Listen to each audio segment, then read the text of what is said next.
The live has been released, but why it's not going? Praise Jesus. Thank you, Jesus.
One minute, the live is not starting. Let me go with other time.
Praise the Lord. Thank you, Jesus. Hallelujah.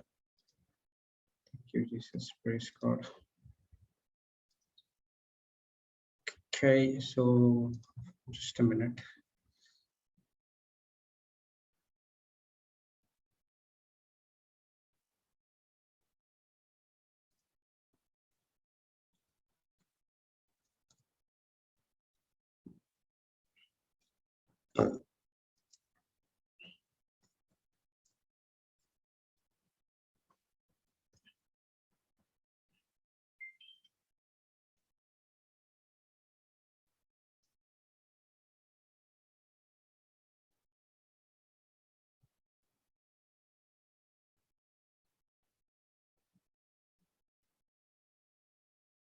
Okay, I believe it's playing in the info channel, correct? Yes, Brother Jude, praise the Lord. Thank you, Jesus. Hallelujah. You can see your picture there.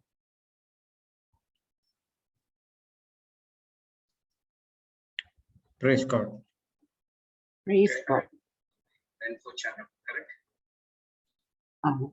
Sorry, I was testing it on the phone. Praise God. And I can hear you speak loud and clear. Praise God. Okay, thanks be to God that our live channel has been restored and Amen. Hallelujah. we are just okay. Anyhow, I don't want to take about what happened in the past, but everything happens for good. So let's start with the word of prayer. In the name of the Father and of the Son and of the Holy Spirit. Amen. Thank you, Heavenly Father. Thank you, Jesus. Thank you, Holy Spirit, for the provision which have you made for each and every day for us. It is our work right now to renew our mind with the word of God, which is available for us. Lord, all these days we do not know it is so much easier for us to believe in the word, to believe on the things which you have already did it for us. We thought that we have to do everything out of our own efforts, then only our works will be accepted. Now, when we came into the truth, when we know about the word, now we know the truth, and the truth has set us free. And the truth is, we need to believe on the finished works of our Lord Jesus Christ. Lord, as your word says, 1 Peter 1:15 to 16. But as he which called you is holy, so be you holy in all manner of conversation, because it is written, be you holy, for I am holy. Yes, Lord, our Heavenly Father is holy, our Jesus Christ is holy, and He has given us the Holy Spirit, which is holy. And all the three, the Holy Trinity is inside of us, and we need to be as holy as well. Without the Holy Spirit, we cannot be holy, and the holy person is the person who is a doer of the Word of God, obeys everything what the Holy Spirit asks him to do, obey everything what of the Word of God do. And the word says that our Heavenly Father and Lord Jesus Christ, because they are holy, they want us to be holy as well. Thank you, Holy Spirit, for making us holy, even though we do not have or we do not qualify to be holy, but still by the works of our Lord Jesus Christ, when we believed and accepted Jesus Christ as a Lord, God, and Savior, and that very moment we have been made holy through the works of our Lord Jesus Christ. And our everyday work is to continue in the word and keep up the holy thing which is inside of us. Thank you, Holy Spirit, for everything you have done in our life. Thank you for Papa Johnson, Sister Jocelyn, Sister Florida, Sister Marina, Sister Jessie, and everyone who is from the JCILM Info family, the people who are working behind the scenes, the people who are attending the Zoom, YouTube, and wherever the teaching goes in each and every corner of the body, every corner of the world. Thank you, Lord. Each and everyone has been blessed, and each and everyone who sees this or listens this teaching are being qualified to be holy, to preach and teach the word of God. Thank you, Holy Spirit, for opening our spiritual eyes and spiritual ears. We are once again in front of Zoom, YouTube, and Facebook to listen to you, to meditate on your word, and to put into practice in everyday life. Thank you for taking complete control of our meeting, even though if anything goes wrong, but you are there and you are doing everything good for those who loves you. Thank you, Holy Spirit. We are trusting on you. Take complete control of our life. Please take complete control of our vocal cords as well as this meeting, because we want to speak everything of what God to speak to this congregation, not anything of our own. We thank you and we praise you in the glorious name of Jesus. Amen, amen, and amen. Praise God, brothers and sisters. Welcome back to the JCILM Global School, and we are back in JCILM Info after a couple of days. Praise God. And now people would have been thinking that everything will go on the global, but we are back again in Info channel. So please pass on the links to everyone. Praise God. So last Thursday, we were studying about, oh, the power is not here. Praise God. Okay, we were studying about the, my face is clear. Can you see me? Yes, you can adjust a little bit I'll more. just put on the light and then 1 minute. Praise God. Thank you, Jesus. Hallelujah. The last Thursday, Papa took the topic. We were continuing on the topic of the Samaritan woman in John chapter 4. Okay? The Samaritan woman. And he discovered and realized that Jesus alone can save her life. So this was the part 2, which we did. It's a continuation of what was shared earlier, what was taught earlier. And praise God. Yes. Thank you, Jesus. Earlier on Wednesday, Papa also took the same topic on Samaritan woman, and the earlier topic was that Jesus looks for people in the most unexpected places, right? Meeting a Samaritan woman at the well is the most unlikely place that a Jew would even go to. And here was Jesus. He's always looking out for those who are, especially those who are yearning for God, those who are looking, whose heart is desiring for God. We all are actually desiring for the love of God, whether you know it or not. That desire is inside of you. Praise God. Thank you, Jesus. Hallelujah. It's already, because we are all created in likeness and image of God. So this desire is inside each one of us. Whether you realize it or not, it is there.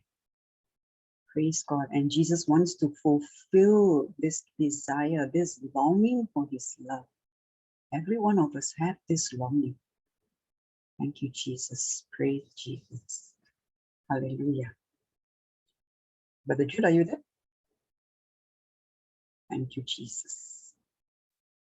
Praise Jesus. Yeah, I'm here. I'm just setting things up because the power went. Oh, you mean your camera cannot? You said you were going to switch. Oh, you look very bright now. Because the light was opposite. Initially, it was other way. The light was opposite here, and now because it's in the inverter connection, I'm at office. You changed background? No, I just turned the other side up. Because the background looked different. I can see like some fan. Yeah, the fan is switching, running off. Praise Okay. God, because it shows in your background. Thank you, Jesus.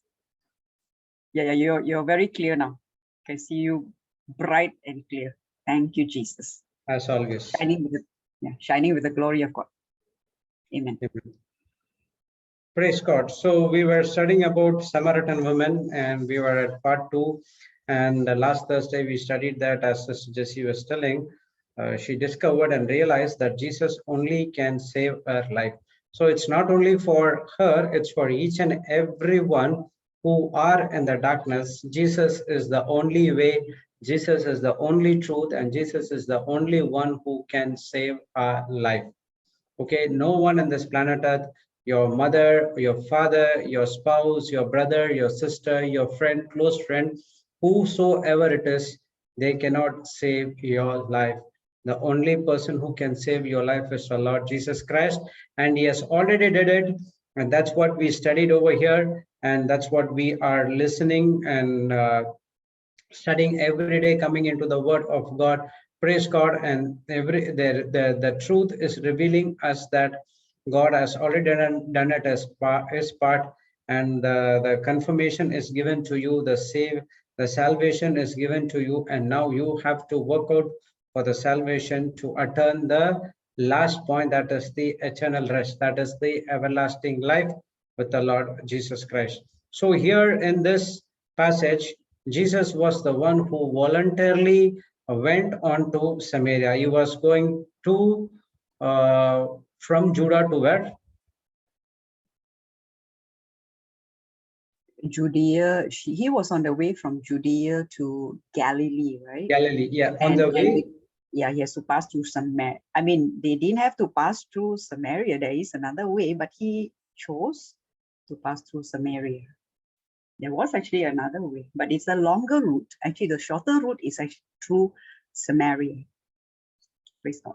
So he is going to Galilee. On the way, he chose this part, okay, which is he purposefully chose this part, this place called Samaria. And why? What is that purpose? Because he wants, desires to meet a person, a woman who is living in a life of darkness, and God wants to preach the word of God to her, open her eyes, open her spiritual eyes, so that she can come out from the darkness to the kingdom of light. Okay, and when Jesus was speaking to her, she opened her spiritual, he opened her spiritual eyes, and he reveals that everything is in the word.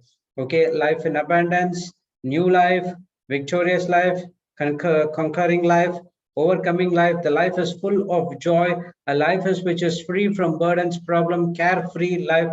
Everything is with our Lord Jesus Christ. So he wants to give her all things which God wants to give to her through her, so that the entire Samaria, the village, can be saved. So Jesus is showing her a new life, which is a freedom from burden and problems, and no longer a prisoner, but person who breaks the shackle and chains and lives a victorious life. From the passage, we know that what type of a life she was living. She was living a miserable life because she was married to 5 people, and the one who is who she is living now is not her husband, and because of that she is in the darkness. She couldn't able to meet with the outside people. She was isolated, and everything happened. So Jesus knows that this person needs to be saved. She has to come out of the shackles and break the chains and to live a victorious life, and without Jesus it's not possible. And that what Jesus chose this part way to go and minister to her. So in the same way for us as well, Jesus is doing the same way to us. He wants to us to break all the shackles which is bounded us all these days. Jesus wants to give us a worry-free, burden-free, problem-free life, which means how to overcome using the word of God. We know that in the Christian life, the trials and tribulations will definitely come. Okay, it is common, and it is yesterday we studied that it's not strange or it's not a surprise how Paul encountered the trials and tribulation. Not only Paul, everyone had encountered it, But Paul went to a very extent, because Jesus himself has said that I have chosen him as a instrument, and he has to suffer more for my sake. Praise God. So Christians who is believer, definitely the trials and tribulations will come. But how are we going to live in that life for fully, or you are going to overcome it and live a victorious life which Jesus wants to give to us, depends upon each and every one individual. Praise God. So in other words, Jesus wants to lead her a life to take the drink of love, to take the drink of his teaching, to take the drink of his truth. So initially, when I was thinking, first of all, okay, first when I listened, how could she able to go and get about the people from the Samaria and to Jesus? Because she did not drink any water or something like that. Then the Holy Spirit reminded me, when Jesus was giving a conversation to her, that was the living water which was Jesus was giving, the word of God. So whenever you come to the Zoom class or any other YouTube teachings, you are drinking his love. You are, when you are going through the teaching, you are drinking his teaching. When you listen to the truth and you meditate day and night, you are drinking the truth. So now when she drinks the living water from the well of faith, the life is changed. Each and every one life is changed. When you see, I confirmly say that many people who are in Zoom right now and the people who are listening in YouTube right now, we know that your life has been changed, because each and every day for the past 2 years you came to the Zoom class and you start drinking the water. That is the living waters which has been God has given to us. Praise God. So when she started to drink the water, when Jesus started to have a conversation with her, as she drinks in this conversation that Jesus has communication with her, she discovers that through this man who is giving a drink, teaching the truth, she gets the first sip of this living water, and she realizes that there is much more of living water in this well, and she is ready to let go of her old past carnal life, and she is willing to exchange the new life that was Jesus was giving to her. Her life was so much of miserable. When she came, initially Jesus started the conversation. It went on and it went on and went on, and then she understand who is Jesus is spiritualized and open. She went back. She was the one who doesn't want to speak with anyone in the village, but she was the one who gets into the village, and no one was about to believe her. But this time the people believed her, and they came to see Jesus, trusting the voice of this lady from the Samaria. So in our life as well, when we get into the word of God, first we get the crumb, right? For me, the crumb is, I am the body of Christ, and Satan, sickness, and you have no place or power in me. That is one crumb made me to drink the water more and more and more and more and more. So when I started to test it, I do not want to leave it, and I want to stay it with the same place. When you see that example of Martha and Maria, Maria was sitting next to Jesus, and she doesn't want to go. She was so much engrossed in the sermon of Jesus, and she was not ready to go. But when you see of Martha, she was going.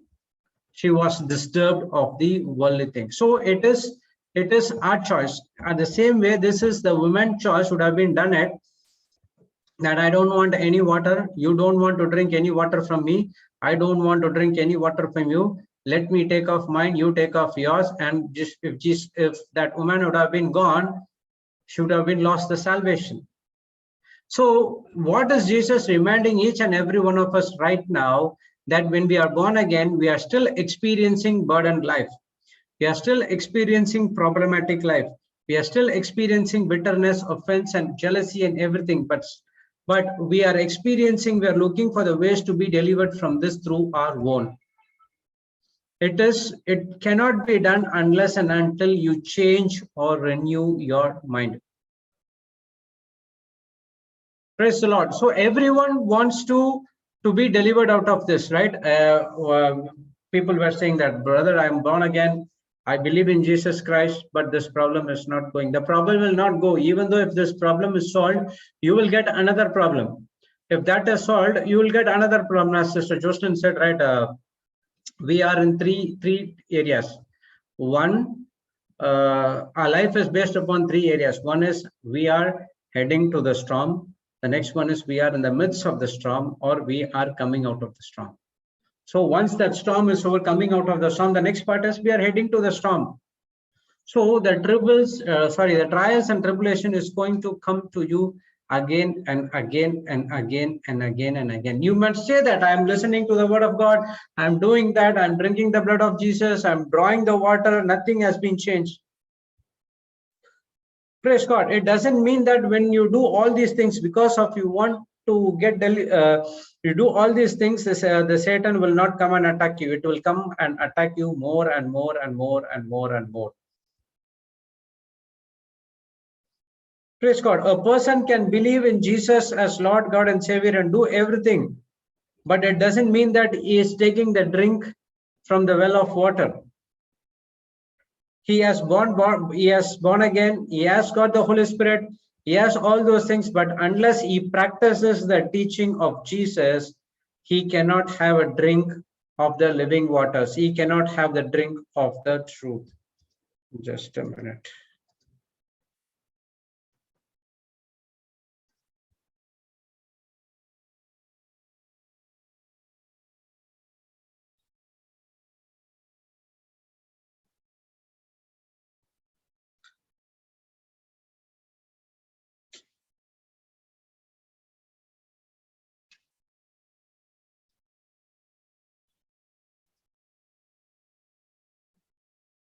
Praise God. Sorry about that. Okay, just this happened. Oh my God, where is it? Okay, back to Zoom. So it doesn't mean that I am born again, I do this, I do that, I go to church, I do this, I study, I drinking the blood of Jesus, I do all the prayers. It doesn't mean that you will live a victorious life. A victorious life can be lived only when you practice the teaching of Jesus. Today we may the scripture says that God was holy and he wants us to be as holy as well, which means holy means not that you are going to church all the day doing confession and everything. The holy means you have to be a doer of the word of God. You have to obey what the Holy Spirit says. You have to obey the word of God. You cannot able to disobey it. When you act in disobedience, that's not holy at all. When you act on disobedience, it's an evil spirit. You cannot be holy at that very moment, from that very moment of time. So this comes only when you practice the teachings of Jesus. Unless and until practice, you cannot have a drink of the living waters. You cannot have the living of the truth. So every day for the past 2 years, what we are doing, we are coming and giving you the knowledge, we are giving you the understanding, we are giving you the examples how you have to live your life. We cannot live a life for you. That's the reason this teaching is say that Jesus Christ has redeemed us from the curse of the law. It's not that Brother Johnson has redeemed us from the curse. It's not Sister Jocelyn or Sister Florida or Sister Marina or Sister Jessie has redeemed you from the curse of the law. No, it's Jesus who has redeemed you from the curse of the law, and we are the ministers of God, preaching and teaching the word of God, giving you the understanding what you have to do. And when you got the understanding, you have to start practicing it. A person who is in the sport, how he can able to master that sport? One person has to give them the understanding. Okay, this is what you have to do. This is what you have to do. This is what you have to do. The next is he has to go and practice in the ground. Unless and until he goes and practice in the ground with only the theory classes, he will not attain a master in that particular place. Whether it is a football or a cricket or whatever, a shuttle, whatever it is, the coach gives the theoretical knowledge, and he has to go and practice in the ground every day.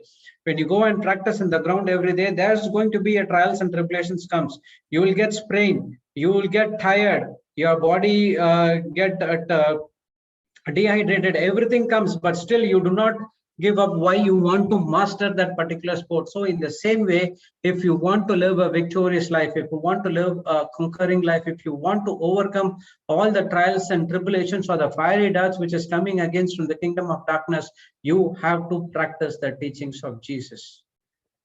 That's what he is teaching each and every day for us through the parables, and everything in the Bible reaches out to one place, that we need to work out our salvation.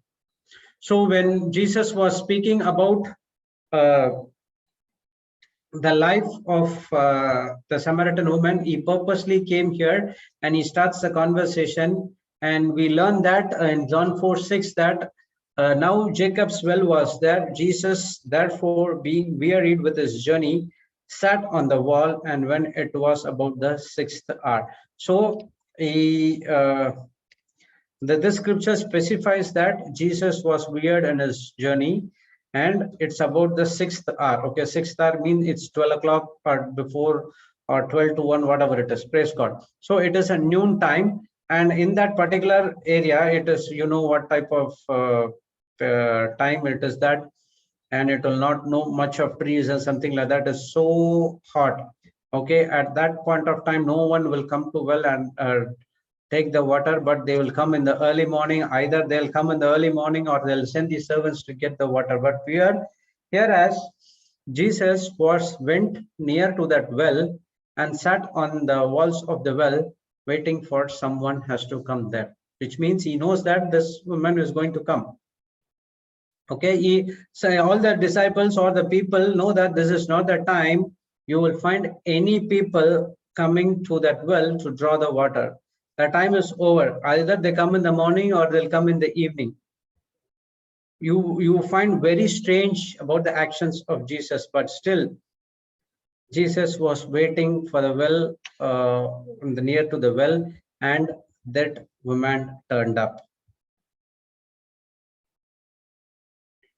Praise God. So the next verse says that there cometh a woman of Samaria to draw water, and Jesus said to her, give me a drink. Now Jesus understood, okay, now she is coming. Let me start with a conversation to her before getting into the other things. So immediately when that woman came, he started the conversation about giving the water. We studied about this as well. Praise the Lord.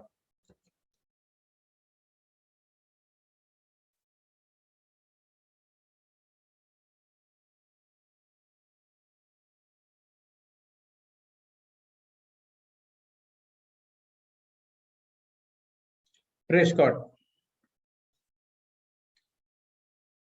So why this woman came at that time? We know that this woman was not what to say. She was not living life according to the word of God, and her life was so miserable, full of hurt and pain, and she doesn't want anyone of the other woman wants to speak some gossip about her. She doesn't want to speak anyone to speak some ill about her, because she know what kind of living life she is living. So to avoid all these things, she is coming at this point of time. In many a times we also did that, right?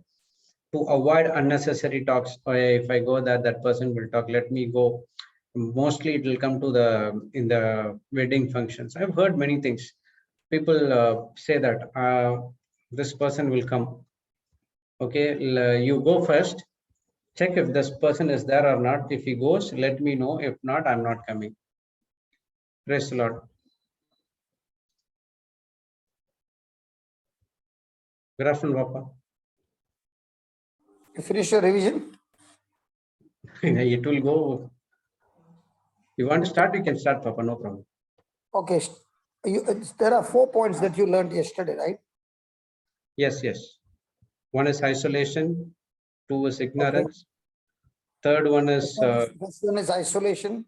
She was living in sin and isolation. Second one, she was in sin and she did not know that she was ignorant of Yes. getting the curse on her life.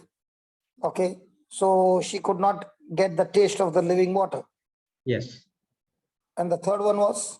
She is tired of the life of journey. She's not Yes, because satisfied. when a person is living in sin, there's no way the person can enjoy life in abundance. So there is consistent issues after issues coming on life. And then she begins to wonder, why is my life so miserable? And she does not come into the open to clear her, but she's still in hiding in a sinful life. Yes. So even though she was living in that tiredness of inconsistency, yet she was ready to argue with Jesus that she is qualified regarding the things of God, right? Yes. Okay, so let's begin now. So shall I stop and start? Yeah, okay. Praise God. Okay, let's pray in tongues for 2 minutes until we start the main teaching.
Thank you, Jesus.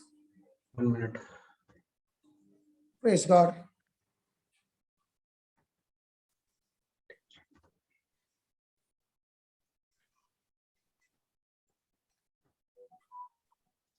Are we ready? 1 second, Papa. JCILM info has started. Yeah. But it is not going directly, but I'm using through the custom service. Just give me 2 minutes. I'll go through. Yeah.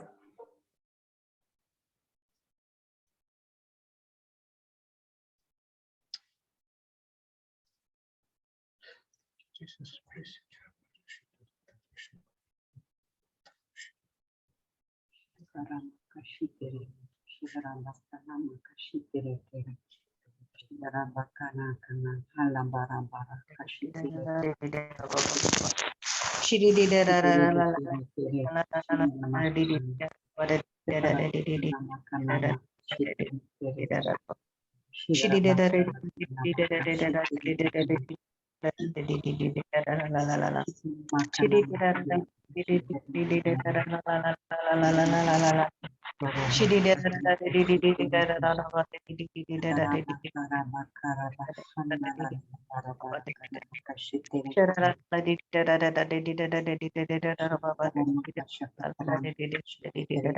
Thank you, Jesus. Praise you, Father. Praise you, Holy Spirit. Thank you, Jesus. Thank you, Jesus. Thank you, Jesus. Thank you, Jesus. Praise you, Jesus. Praise you, Jesus. Thank you, Jesus. Thank you, Jesus. Praise you, Jesus. Thank you, Jesus. Thank you, Jesus. Praise you, Jesus. Praise you, Jesus. Praise you, Father. Praise you, Holy Spirit. Thank you, Lord. Praise you, Lord. Praise you, Jesus. Thank you, Jesus. Thank you, Jesus. Thank you, Jesus. Praise you, Jesus. Thank you, Jesus. Thank you, Father. Thank you, Holy Spirit. Thank you, Lord. Praise you, Lord. Praise you, Father. Praise you, Jesus. Praise you, Jesus. Thank you, Jesus. Thank you, Jesus. Thank you, Father. Thank you, Holy Spirit. It's Thank not you, going through, Baba. praise you, And I'm Jesus. setting, Papa. It went. All the settings have changed. No, it's not going directly. So I'm Okay. using the custom. Through custom it goes. So 2 minutes. Everything has been done.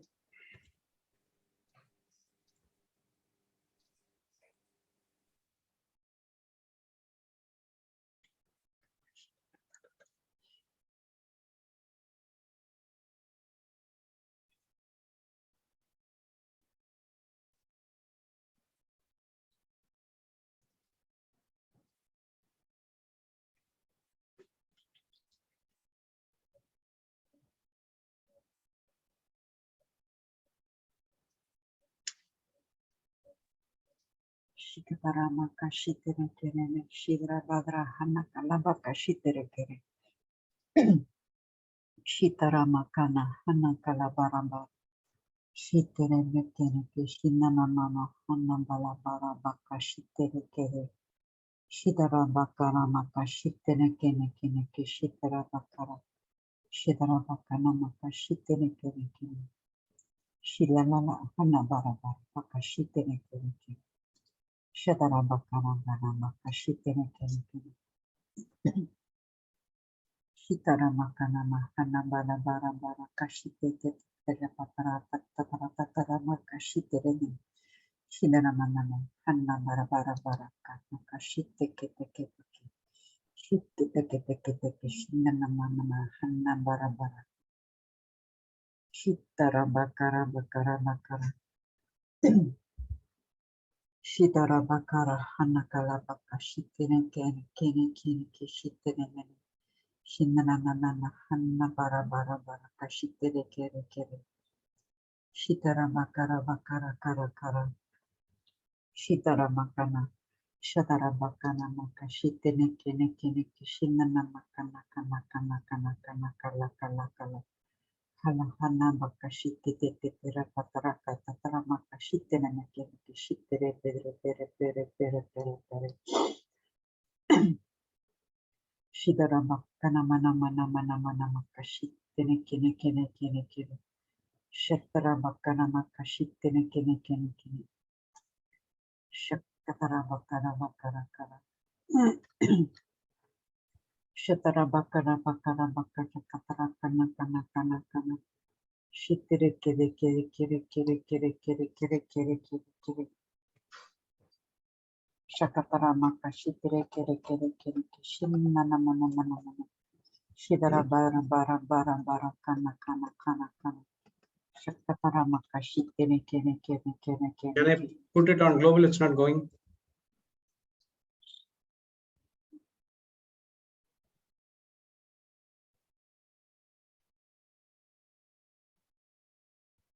Papa?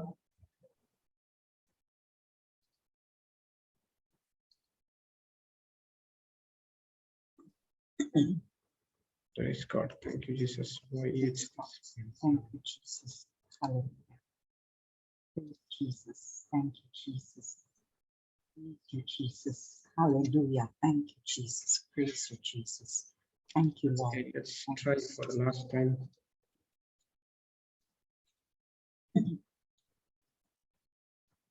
Shitara makana maka shitere kere kere kere. Shidara bakara maka shitere kere kere kere. Shidara bakara. Shidara bakara bahanara bakara bakara bakara. Is it going Shitere. on global, Baba? Yeah, it will go on global. Can I put it on global? Yeah, put it on global. We'll start. Okay. Global is already set, no? Yeah, it's set. Okay.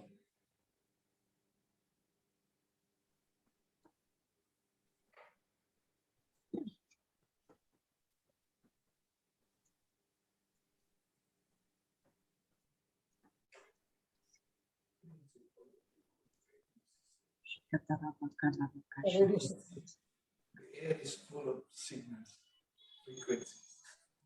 Anyone to connect to a specific frequency. If your device is Yes, Papa, I can start. Praise God. So we are live now. Yes, live in global.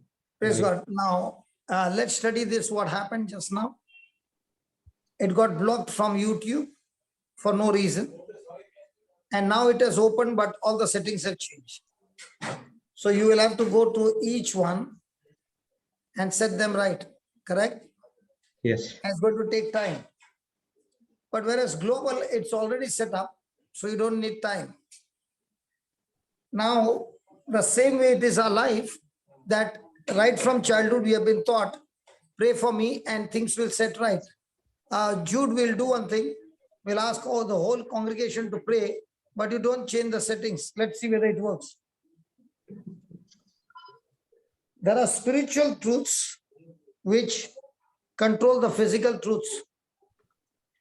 But if the physical are not set right, it will still not work. And that is what God wants to tell us, that the setting is the repentance. And this Samaritan woman, her settings were all wrong. But she was arguing with Jesus and saying, come on, you worship in Jerusalem, we worship in Samaria. So in spite of settings being wrong, she was ignorant, she was innocent, and she did not even realize her life was miserable. And the reason of her life being miserable was her wrong setting. And Jesus, who is the Savior, full of compassion, he wants to set things right. And that's why he is the one who takes the initiative to meet her and change the setting of her life. And that's what we are here today and every day to the Bible class, so that through the word of God, the God is asking us to make corrections. So everywhere Jesus went and preached and he taught, all that he did was to make corrections between the kingdom of heaven and the kingdom of this world. So we who are living in the kingdom of this world, we do not belong to the world, but the world is the one that has educated us in our schools, in our colleges, in our university, and even in our workplace. All that education we get is the kingdom of the world. And here we are anointed to do supernatural things, but we cannot do the supernatural things until we make corrections and change the system from the world system to the Bible system. And therefore the Lord is saying in Psalms 119, 89, which we learned yesterday, that it is forever settled in heaven. So the word of God is always settled. You can't make any change, because science will say today eggs are bad. After 1 year, they'll say eggs are good. Huh? Yes. So it all changes. And if it is good marketing, it can change all the time. Sometimes they'll say 140 is normal. And if they want to get more people sick, they'll say 120 is normal. And if they want even more, they'll say 100 is normal. And those figures that the doctors give you to say, whether I'm normal or not normal. Hallelujah. Hallelujah. So our lives are not governed by their figures. Our lives are governed by what the word of God says. Amen. Amen. And this is what Jesus says, the only way to heaven is through him. Praise God. Through Jesus. And that's what we learned yesterday in John 14:6. You can put that John 14:6. We learned Acts 4:12 yesterday, and we learned Acts 16:31. They all speak about heaven as your eternal home through Lord Jesus, not by your works, not by your hard labor, but by believing in the finished works of Jesus. Something that he has already done, praise God, and all that we do is we believe. So 14:6 says, come on, read that. Jesus said unto him, Yes. I am the way, I am the way. the truth, I am the truth. Yes. and the life. So I am the way, I am the truth, and I am the life. Only when you follow my way, you will discover my truth. And now that you found the way and found the truth, when you apply the truth, you will experience that life that I came to give you in abundance. And then he goes ahead and says, no man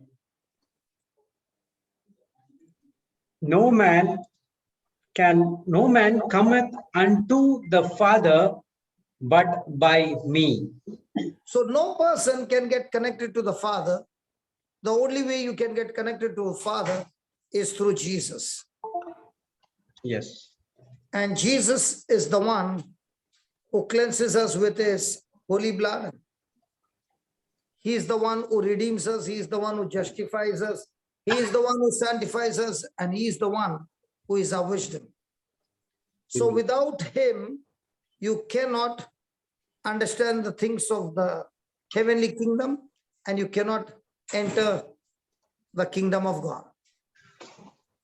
And Acts 4:12,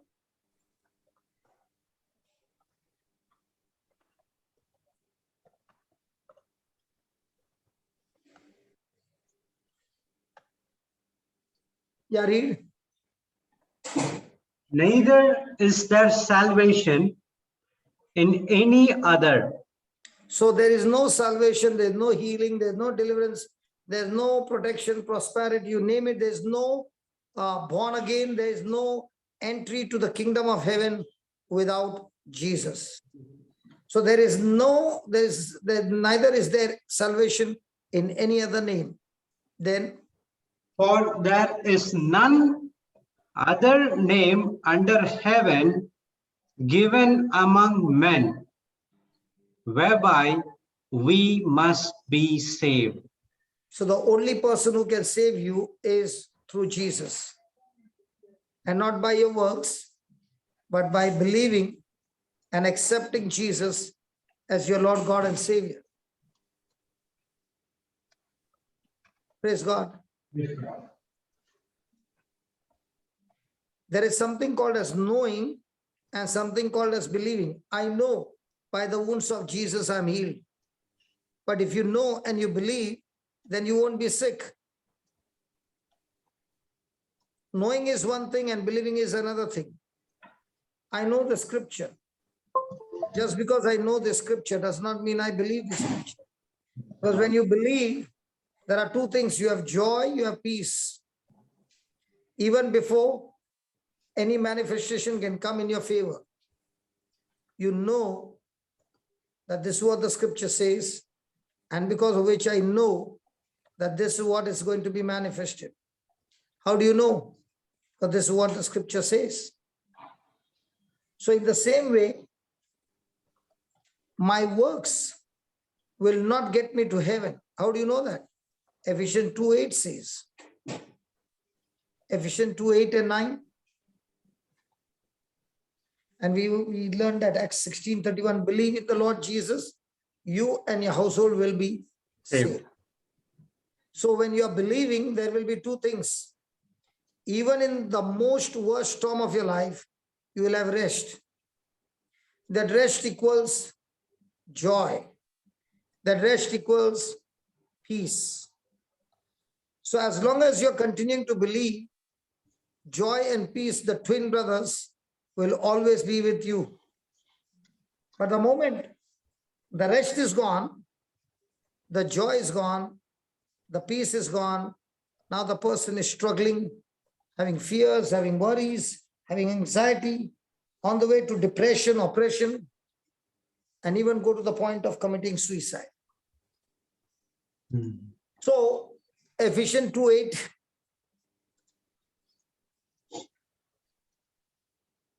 Yeah, go ahead.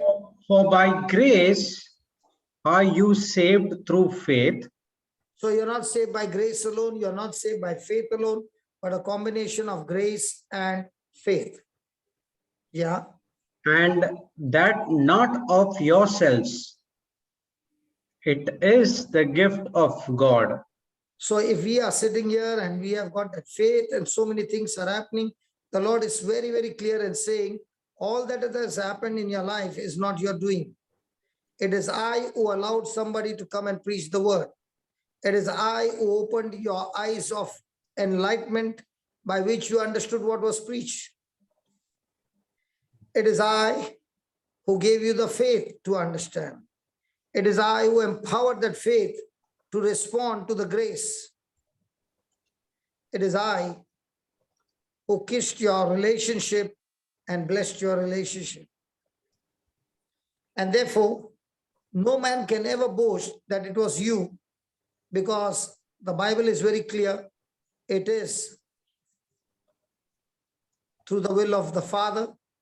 It is through that person's decision. Then verse 9. Not of works, lest any man should boast. So if there are things happening in your life which are supernatural, don't ever boast that it was you, but you only planted the seed. It was that seed that the person received and moved by faith, and that seed has gone forth and produced the result. Amen. Praise God. Praise the Lord. And verse 10. For we are his workmanship, We are his workmanship. created in Christ We are created in Christ unto good works, So in other words, I'm not doing the good works because I want to do the good works. I am doing the good works because my nature, the root of my life, was changed from selfishness to selflessness.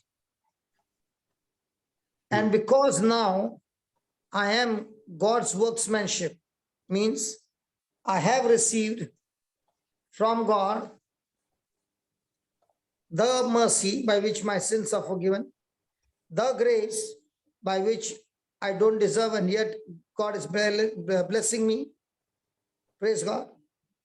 Praise So God. this what I've received is not by my works, but purely by the works of Christ. And now I can boldly say that because I'm born again, I am God's workmanship, created in Christ, Jesus, unto good works. So I am not doing good works because I want to do. I am doing the good works because through Christ, we all are anointed by the same Spirit of God to operate the same way. So if you have filled yourself with the word, then 100% guarantee you are not only protected, but you in turn will be taking a position that is going to make an impact above the kingdom of darkness. So I am God's workmanship, created in Christ Jesus unto good works. So I'm not doing the good works because I want to do. I'm doing the good works because my nature, the root of doing good works, has got changed. Amen. So God who has ordained me, God who has anointed me, God who has filled me with his love is asking me, can you take that step of faith and start moving in the right direction? So none of us are saved by grace, something that God did. None of us are saved by faith, that what we did, but we are all saved because what the other person did, that penalty also is paid. What I have done, that penalty also is paid. So coming with you, with the word of God being proclaimed, is just like I'm going to church and I'm going to receive the body and blood of Jesus. And at the same time, I am going to be 100% totally cleansed from all bad memories and experience the great victory of the Lord. Praise God. Give me Praise Titus 3:5.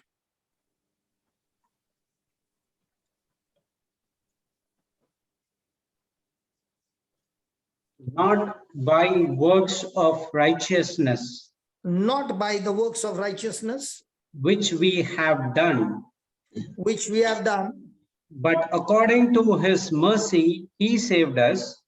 but according to his Mercy. mercy, God has saved us. by the washing of regeneration and renewing of the Holy Ghost. So the Lord is saying that you and I are now living a life of righteousness. It's not because of the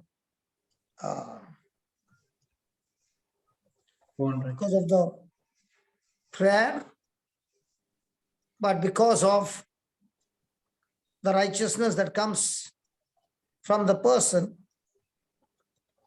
And that righteousness is a complete storage of good things that have happened in this person's life. Praise God. Praise God. So here it is very, very clear that my redemption, my righteousness, my justification, my sanctification does not come what I want, but it comes through Christ in the community declaring that I have been set free. Praise God. So God has made it very, very clear that the plan of salvation is crystal clear. So if I want to be on the right, then I go to heaven even when I die, because I experience the oneness by being close to another person. So when I have received the word of life from any country, the question is, when he opens his palm, are his fingers caught up with arthritis? Are his fingers free? What is it? So the Bible is very clear that if I want to come to the Father, then I have to come through the gate of mercy and grace. So if I want to remain lost and spend eternity in hell, then I can go ahead and do everything that I want in my own way. But when I understand that my actions are going to confuse the person who is taking the details, then the person will be very cautious that what is being recorded is not going to be used for wrong purposes. Thank you, Jesus. Thank you, Jesus. So there are many people who want to do it their own way and not realizing that what has been given the time span, that time span will be over in no time. Praise God. Praise the Lord. And that's why Jesus said, the way to my Father's house is the narrow way. And where there is a narrow way, there is a lot of rush as well. And everybody wants to go through the narrow way. It is the desire of the Father that none of them be a prisoner anymore, but let every one of them be completely changed and transferred by the word of God. Yes. Praise God. Yeah, you wanted to ask something? No, Papa. So today we are going to study from verse 4. What was Jesus's thinking going on when he knows that this woman is going to come to draw water from the well? What is the response of Jesus when he begins to look at her? Read it.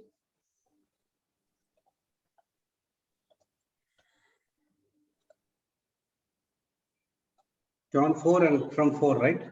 Yeah. And he must needs go through Samaria.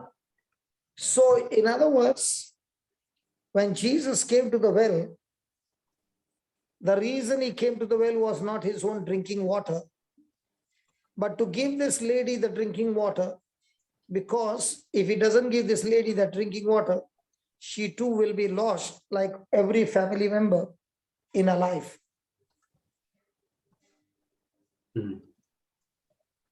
So we see here, Samaria, the Jews treated them as the cursed city. First of all, they will not even go through Samaria, and if they have to go, they'll go to the other side and dust their sandals and then start their journey. Even the dust over there, the Jews hated. The Jews hated the Samaritans. They were considered the most miserable interior race because even though they were descendants from Jews, but they had got intermarried with the Gentiles, and therefore they were cast out of the group of the Jews. But if you see about Jesus, he has purposely come there because Jesus is not working as per the law of Moses. In other words, Jesus does not operate like other men. He did not care how people treated him, how much they hated him, how there was, difference in racism. The Jews were given the best of the best, and all others were treated as not at all with love. Hallelujah. Hallelujah. So we see here is Jesus coming to meet this woman, and she doesn't even know who Jesus is. And Jesus wants to connect to her. First thing he says, that when this woman came, he knew who she was. And that's why he started a conversation asking her to give him a drink. And when he got that drink, Jesus, by his own choice, began to operate in the realm of grace. This person did not deserve this grace. Praise God. Praise God. But here is Jesus looking at the bitterness and hatred, even in myself, is saying, I want you to let go of everybody.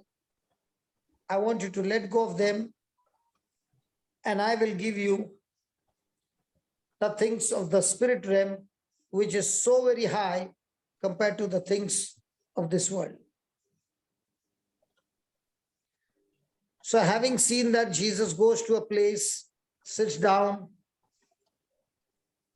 praise God, Praise the Lord. and there he's thinking about this person, and also that person who is crying out in the desert, in the wilderness, all by herself, who had a bleeding problem, that Lord, I also need a healing.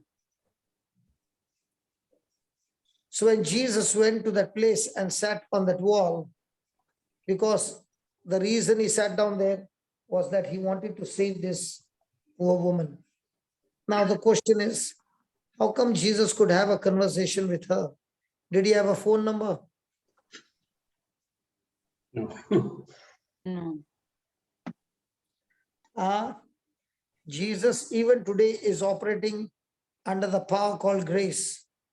Amen. What is grace? Grace is God using his Power, power ability, on my behalf, willingness on even though I don't deserve it. it. Praise God. Praise the Lord. So when Jesus is using his power, his ability on my behalf, even though I don't deserve it, it's called grace.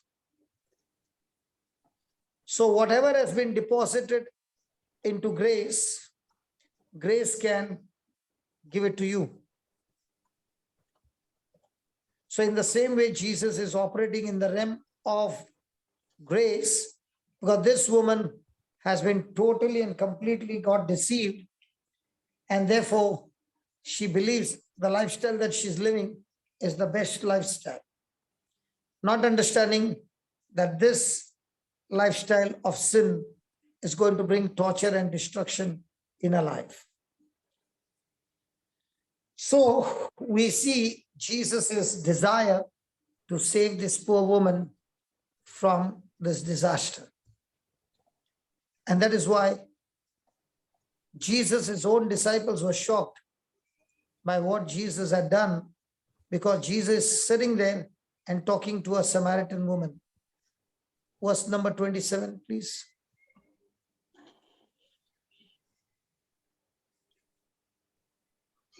And upon this came his disciples. They had And- gone to buy food and they came back and they see, the first thing they see is what? Jesus is talking to this woman. And For marveled. a Jew, a lady talking to a Jew who is a non-believer, no way that woman will ever enter in.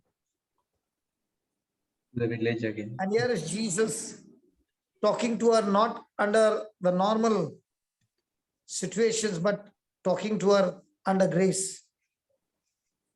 And when he's talking under grace, even the disciples are shocked by what Jesus has done. Now, what about the other Jews?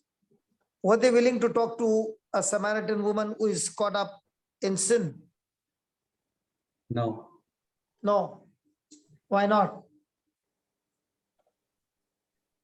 They are under the law, so they're thinking that if they have Because a, under law, it is all about your works. yes, they will Under think that they're grace, not fully. there is nothing of your works. It's only by the Grace. good works Of God. of God. Amen. What if Jesus had to act like any other Jews? Hello, what if Jesus had to live by some other Jew? Then we would have not got the total salvation. Would he go after this woman? Not at all. You would take another way, because in this way, if he goes this way, he has to go to the through Samaria. He will take another way, so he can. No. He has gone through Samaria and is actually sitting in Samaria near the well. No, if he is normal Jew, Yeah. he would not And go. He will just. and Jesus is not a normal Jew. He is a Messiah. He is the prophet. So when these 11 returned, they were shocked that Jesus was talking to this woman. They marveled. Yes. If Jesus had acted like any other Jew, then he would have passed this woman and he would have definitely had conversation with her. Now, was Jesus anointing this woman, the Samaritan woman, with more grace? Yes. Yes, where it is written.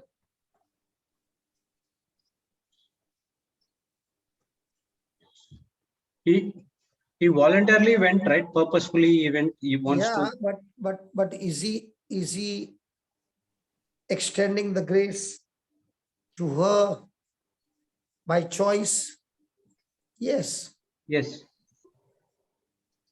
Now, is this woman receiving that grace by faith? Yes.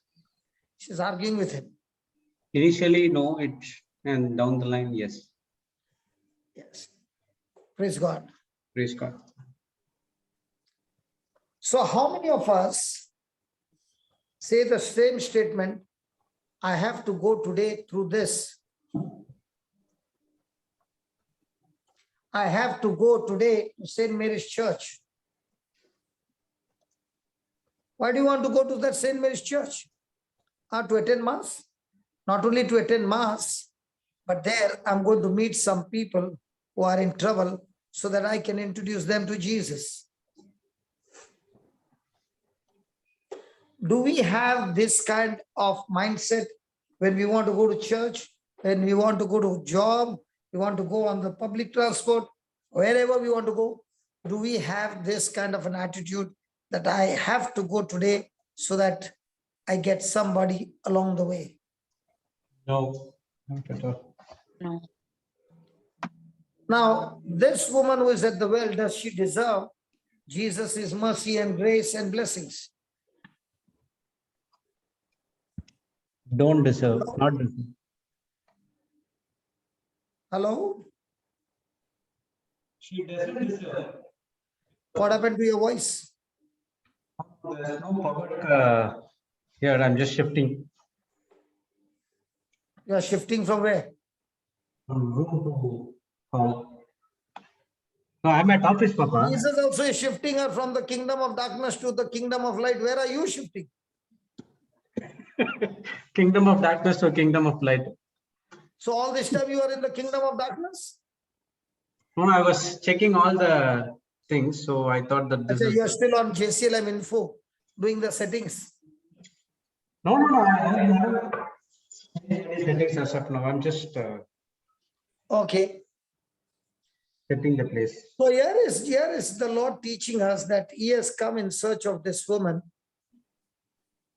not because she deserves to be blessed, but because she has got totally disqualified and she has got qualified to go to hell. But here is Jesus deliberately coming and waiting for her to come so that he can cancel hell for her and open heaven for her.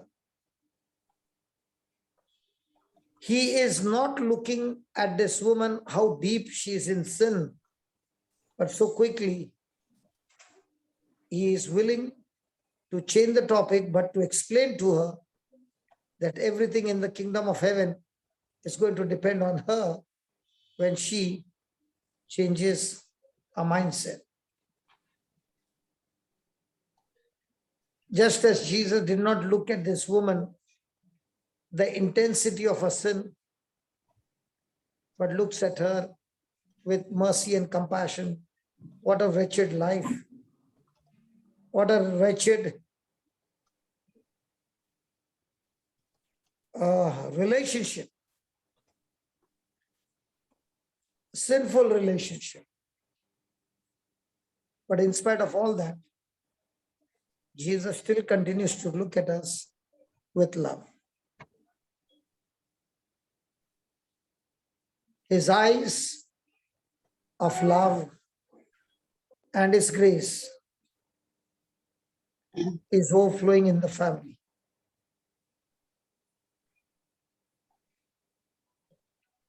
Even though this grace is flowing so much, Jesus wants to tell us he is not blind to our sin, because sin in us will separate us from God. So Jesus' eyes are absolutely sharp. He can see sin.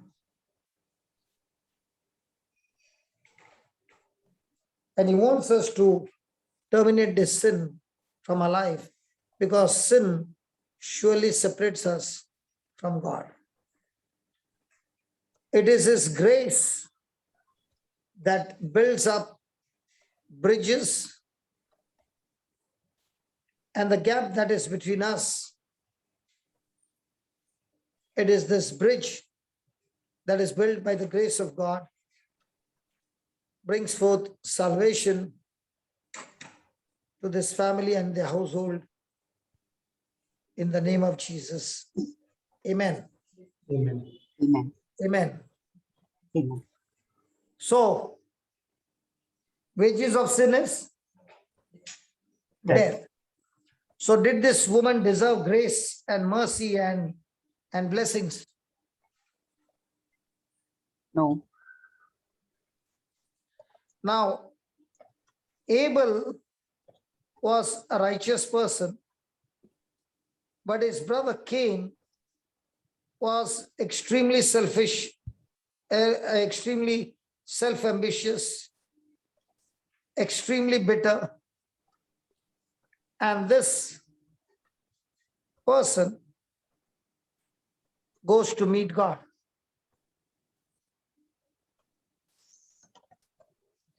Now, what does God's justice say? It says, for the sins that you have committed, you have to die.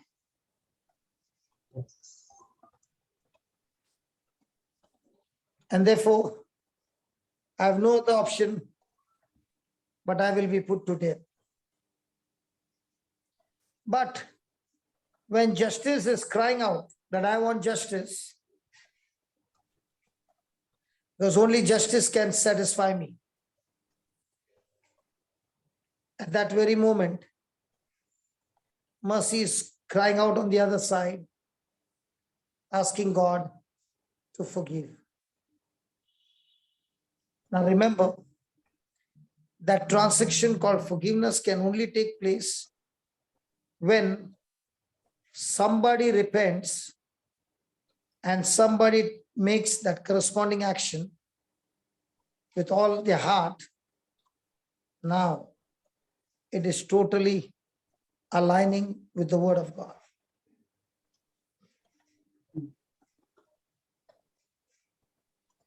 So this is the same Jesus who is offering grace to this woman.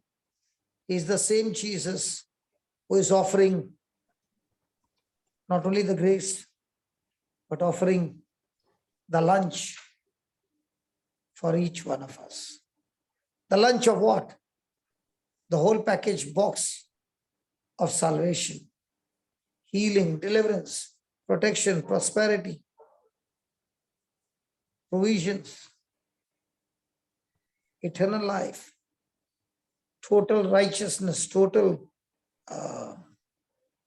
justification and sanctification. And that is the word of God that says that we, to whom this salvation has been offered, when we take this offering, people who are receiving on the other side are being saved. So salvation is full of grace. And this salvation to all is when the preacher preaches the gospel and the person hearing the gospel is attractive to the gospel that is preached and responds to that gospel in faith, hearing the word of God. So this gospel of grace, it's not about what I can give. It's not about what I can do. It's about what Jesus did when he died for you. It is about you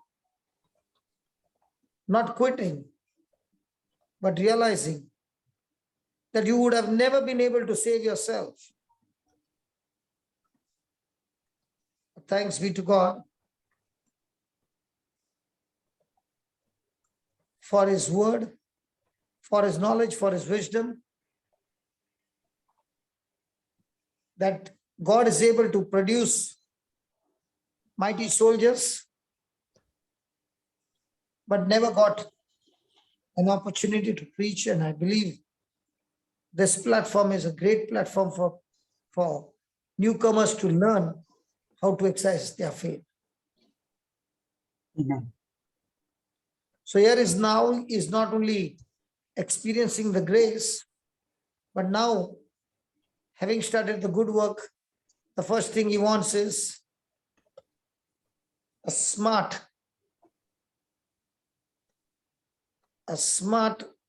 relationship with God. And grace is offering that relationship with God. Grace is not condemning this woman, but grace is opening the heart of this woman so that she can accept Jesus as the Lord God and Savior, the Messiah, and experience the very next moment the new birth that comes from Christ. So it is through grace that God is able to offer salvation to all who come to him and get complete healing.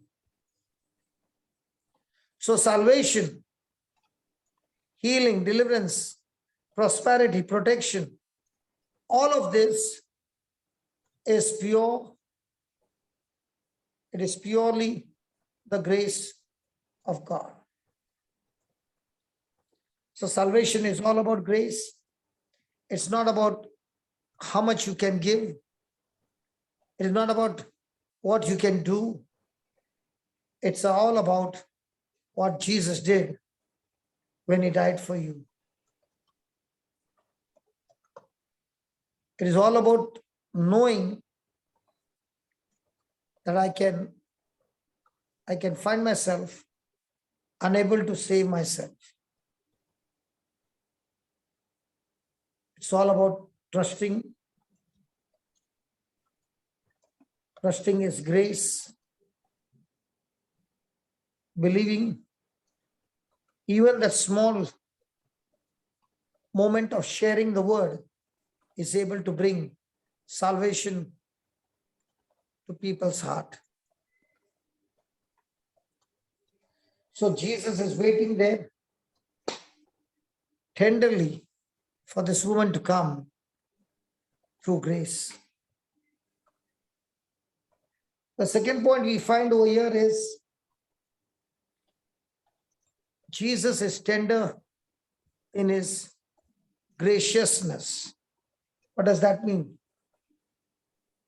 That means that Jesus, knowing what a miserable life that she's living, Jesus is waiting and patiently talking to her, dealing to her, because he wants her to be taken from that place to a place flowing with milk and honey. But he cannot take this woman in this condition,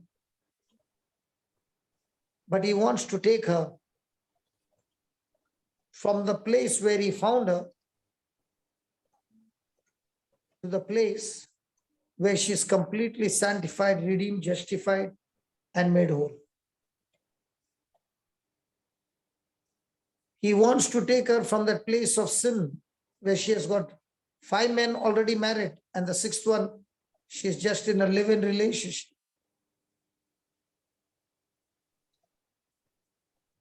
And that's what Jesus wants to change in her life.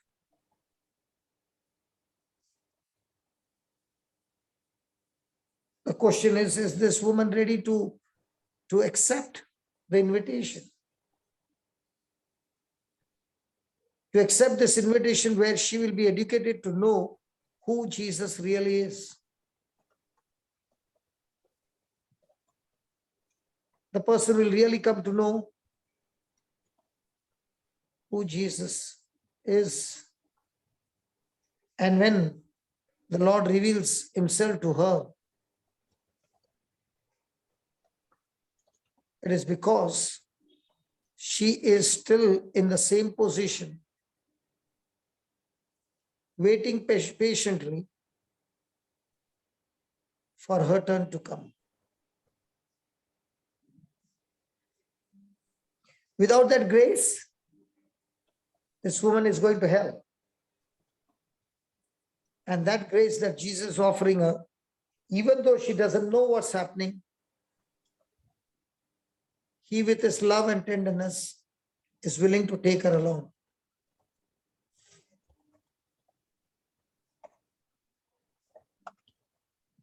So Jesus, by his conversation, has prepared her to believe his word and accept his word to the full.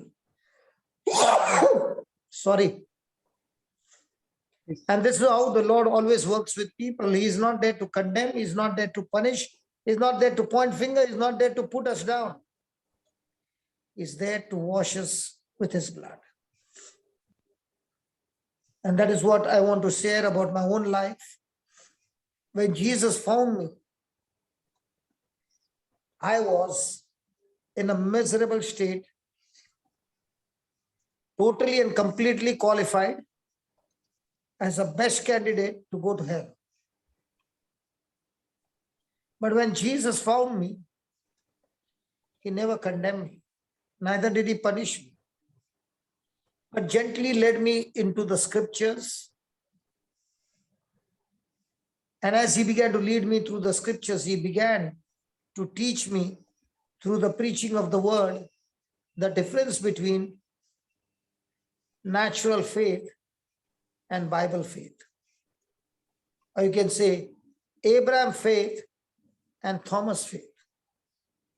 Because all this time I was living in a life where Thomas faith is all about believing what I see, what I touch.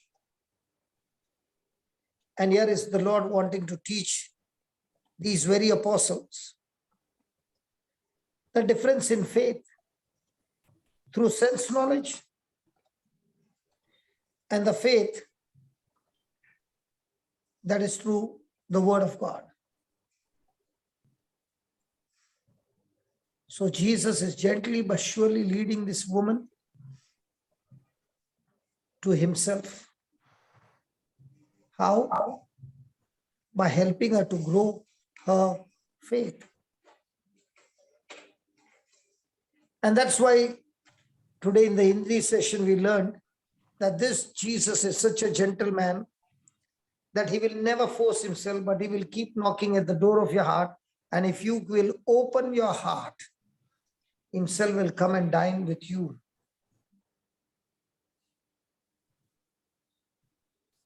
My friend, right now, as I'm talking to you, the same Jesus is knocking at the door of your heart. And he will continue to knock because he doesn't want you to perish. He doesn't want any member of your family to perish. And he's giving you a word saying that he loves you. He wants you to open the door of your heart. Because I want to tell you, when I opened the door of my heart 24 years back,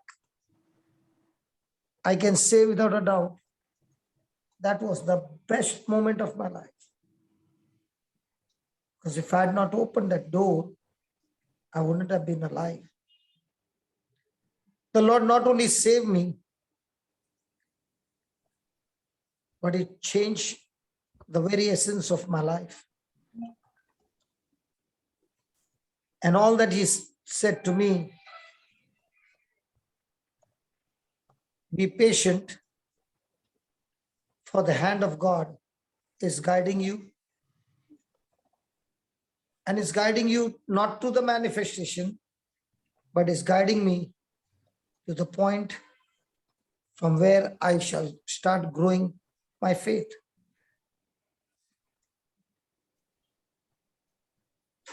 And this faith is the one that helps me to come out of my situations. And that is why the Lord wants to tell us, even though bad things have happened in your life, never get discouraged, for Jesus is greater than your battle. Never get discouraged when you're praying for your lost souls, especially your loved ones. Never get discouraged in your business, in your finances, in your relationship. Never get discouraged in your health issues.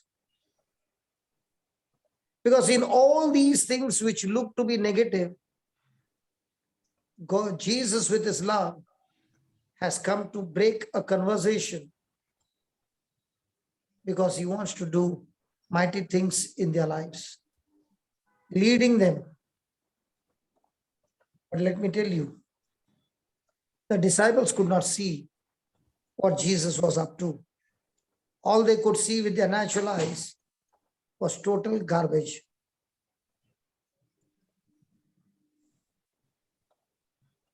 But what Jesus saw through his eyes was an opportunity to lead her,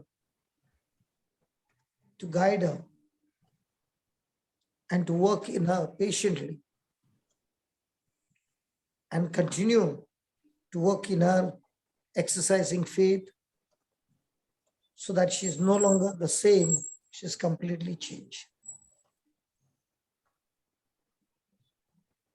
And that is what the Lord is talking to each one of us right now, about our life being used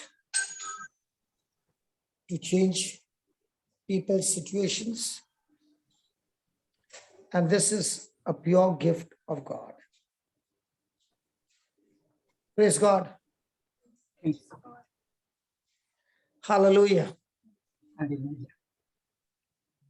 Are you there? Yes, Papa. Praise I'll the take Lord. a break for 5 minutes and I'll be back. Till then, you all discuss. Praise God. Thank you, Jesus. Hallelujah. Praise the Lord. Praise God, sister. Praise God. Praise God. Praise God. Thank you, Jesus. Oh, sorry. My video was not connected.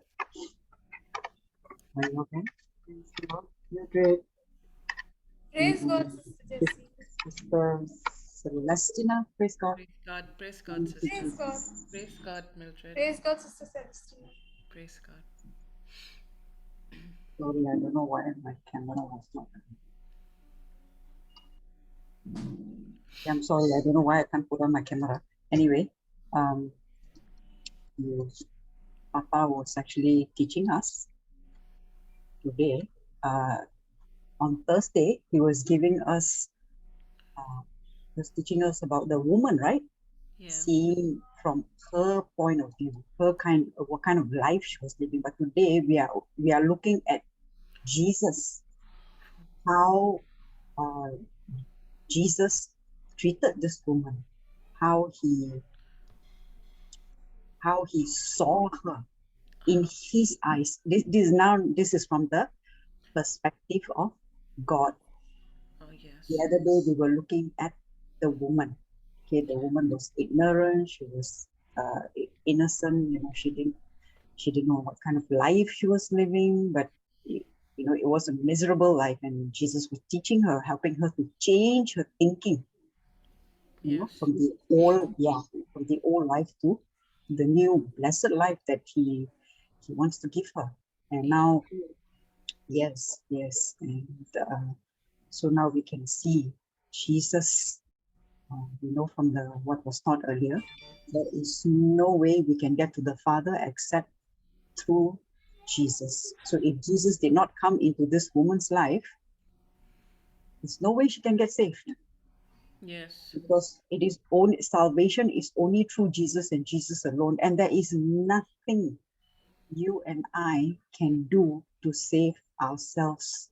Because we saw just now Acts 14:12. Yes.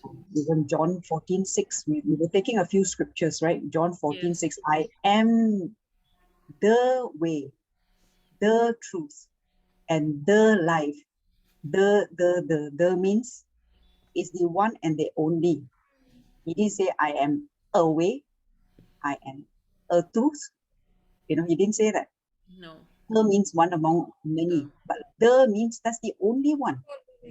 It's the only one, no other way. So, yeah, that was in John 14:6, and even in Acts chapter 4:12, we saw that there is no salvation in any other name except for the name of Jesus. Okay? No other name, only through Jesus. Without the name of Jesus, without believing Jesus, without accepting Jesus as your Lord, God, and Savior, there is no way we can be saved. Because it is only through, by grace, through faith, that we are saved. And both are the gift of God. Both grace and faith are the gift of God. You know, in the past, I used to think grace is God's part, faith is my part. Yes, that is actually right. Faith is my response to what grace has already made available. And the thing I didn't know is that even faith is a gift of God. It is his gift. Both grace and faith are his gift. It's written there very clearly, Ephesians 2:8. Yes. It is the gift of God, both grace and faith. Yeah, we are Romans 12:3. We have all been given the measure of faith. That means it's same. Same measure. Yeah, you have the same, I have the same measure. Jesus is not partial. He doesn't give you give me more or give you less, or the other way. Yeah. So it's the same. You wanted to say something, Sister Celestina? Yeah, you can add on that. Yeah, I was just listening, but that's very true about faith as well. Very often we think that it is our faith that saved us, but it's I not. used to think that Yeah, yeah. by faith, right? Even My in faith. the beginning, I thought, but no, it's not. It is truly, truly a precious gift from God. Without Yeah. faith and grace, we need it together, and it's so Yes. important. And I thank God for it every day. Praise God. Yes. Yes. This faith is Something His that gift. should not be taken for granted. Yeah, it is His gift given by Him. You're so right. Should not be taken for granted. I think when we get things easily, Yes. we tend to take it for granted. Unless you lose something, you will never begin to really appreciate it. That's why it's interesting. A lot of quite a number of verses, they are phrased in such a way that first they show you the bad portion, then they give you the bad news. Then after that, they give you the good news. Romans 6:23. Papa mentioned about that just now. For the wages of sin is death. Can you imagine if I preach that to somebody? The wages of sin is death. You did this, it leads you to hell. Blah blah blah. You give them all the bad news, but imagine if you don't give them the good news. Good What news. happens? Imagine if Jesus did this to this woman, telling her all what bad she committed. Telling her all the He sins would she have ran committed, away. and left her like that. Can you imagine? Yeah, and she would have been living in fear and guilt all her life. Yeah. But what is good There's no news? way out for her. What is yeah? What That is is how good the news? enemy approaches. I mean, what is gospel? Gospel is actually the good news. So whenever we give the message, the gospel, there has to be always the grace, gospel of grace preached. You cannot give the bad side and then you leave, because Romans 6:23. It's actually one whole verse, but it's got like part A, part B. I always like to break it into like part A, B, C, D, because you see very clearly. So Romans 6:23 says, "For the wages of sin is death." But then it continues with the word "but." But the gift of God is eternal life. That was what she was giving this woman. In whom? In Christ Jesus our Lord. So if you give the bad news without the good news after that, it is not the gospel of grace at all. That's what St. Paul says, right? Woe to you, or be accursed if you preach something else. Brother Jude, were you saying something? You are No, muted. I was saying that your I can see your camera, hands your moving. camera is not visible. We can't see you, only black. I don't know why I already connected, but I don't know why I cannot see. Let me try again. Okay, you go on, Let me try again. I don't know why. Praise God. Praise God. As talking, Papa was talking about the grace. Mhm. So everyone were like the Samaritan woman. We don't deserve.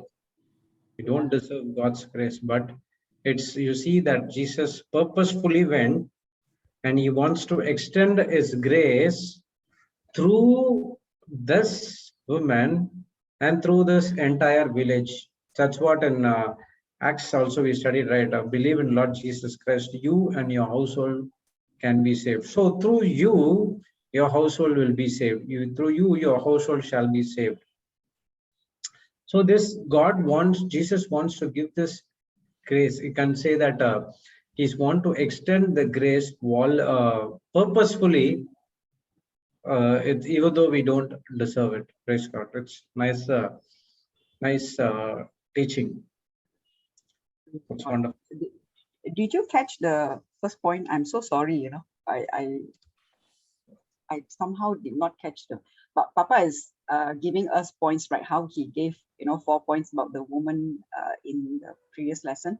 Now he's also giving us points about from God's lens about who Jesus is, how he responded. So I got the second one because Papa said, second point is Jesus is tender in his graciousness. What was the first, Brother Jude? First, I'm not aware, sister, because the current got cut, so I was shifting. Yeah, because I was also responding to your chat as well. So I missed some of the. If you see in the chats also, I cannot see your chats. I don't know what is happening. Yeah, I already posted on the global chat. I don't know why it wasn't appearing. Anyway, maybe next time you can announce so that people know which channel. Yeah, I mean the Zoom ID and all if they want to come, because I already posted on the chat. I don't know why it wasn't. The Zoom ID there I have sent to most of the channels, the groups. I posted 3 times. I'm not sure why you could not see it. Praise God. Anyway, it is the same global ID for anyone who wants to join Zoom. It's 394 393 1336. I repeat, 394 393 1336. Okay, maybe I should just type next time. I shouldn't post the link there because the link they don't accept. Praise God. Okay. Thank you, Jesus. Praise Jesus. Thank you, Jesus. Okay. I reposted again, you saw, right? Okay. The second point was Jesus second point is his graciousness. Okay. Yeah, Jesus is tender in his graciousness. Praise God. We saw it is only through believing in Jesus and accepting him as your Lord, God, and Savior that you can be saved. So Papa also mentioned about difference between knowing and believing. I can know by the wounds of Jesus I'm healed. I can know the scripture, but doesn't mean I believe the scripture, because belief is always, there has to be a corresponding action to what you're believing, to what you claim to say you're believing. Okay. So, and we learn even what we believe is not based on our works, it's based on the finished works of Jesus.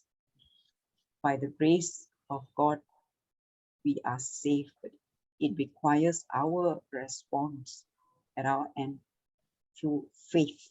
We say, I believe, right? We accept him.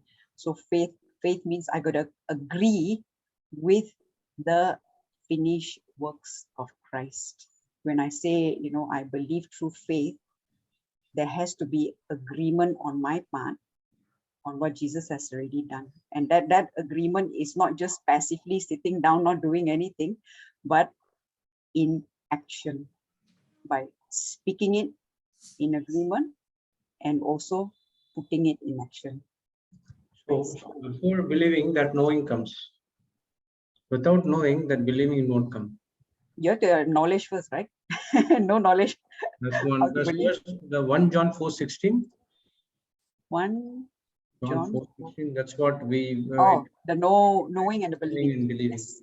Yes. I know and I believe. And we have known and believed that the love that God has to us. God is love, and he that dwelleth in love dwelleth in God, and God in him. So knowledge comes first. Only when you have that knowing, you could able to believe the love of God. And I would say this is not just theoretical knowledge. This is an experiential knowledge. So both the knowledge need. Both the knowledge need. Yes. Yeah. Of course, without the first the theoretical, how to have the experiential, how to have the practical. You have to have what we learn even when you go to school, we learn the theory first, right? And after that we apply. We are all coming to school here to learn this theory first. Then after we apply, it is only when we apply that's when it becomes the we call that experiential knowledge. Just like a lot of times when I came, I'm only listening. But Papa says we are all anointed to lay hands, but I wasn't laying hands on anybody. I was just coming here, getting the food, but I wasn't doing anything. Yeah, I mean, I lay hands on my own self, my family, but I didn't like really, go all out until, thank God, praise God, when Papa set up the helpline and everything. Then, that was when I really started getting practical, experiential knowledge.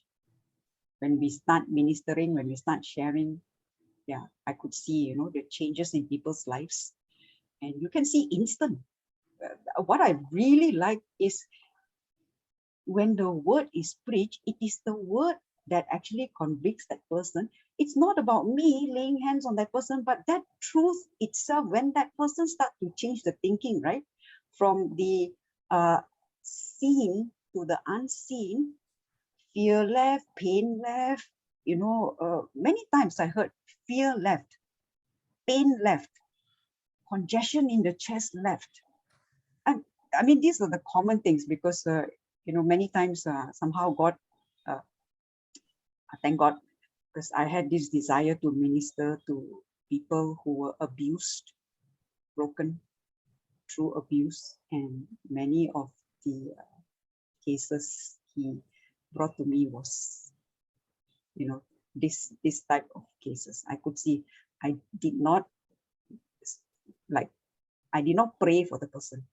I only shared the truth, only spoke words, and the word convicted the person. Holy Spirit convicted the person, and the person saw instant manifestation. But that is only the beginning. What was really important is the continuation of the word. You stop there, that's it.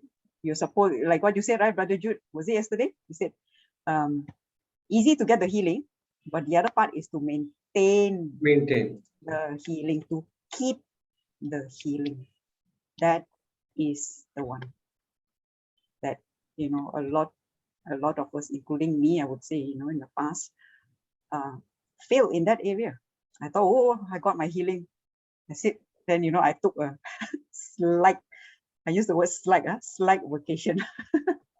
Then later I realized, Brother Jude, when you say, hey, devil doesn't take holiday, man. How can you take holiday? Devil got no holiday. So how can we ever take holiday? There's no holiday in the kingdom of God, because kingdom of darkness is 24/7 operating.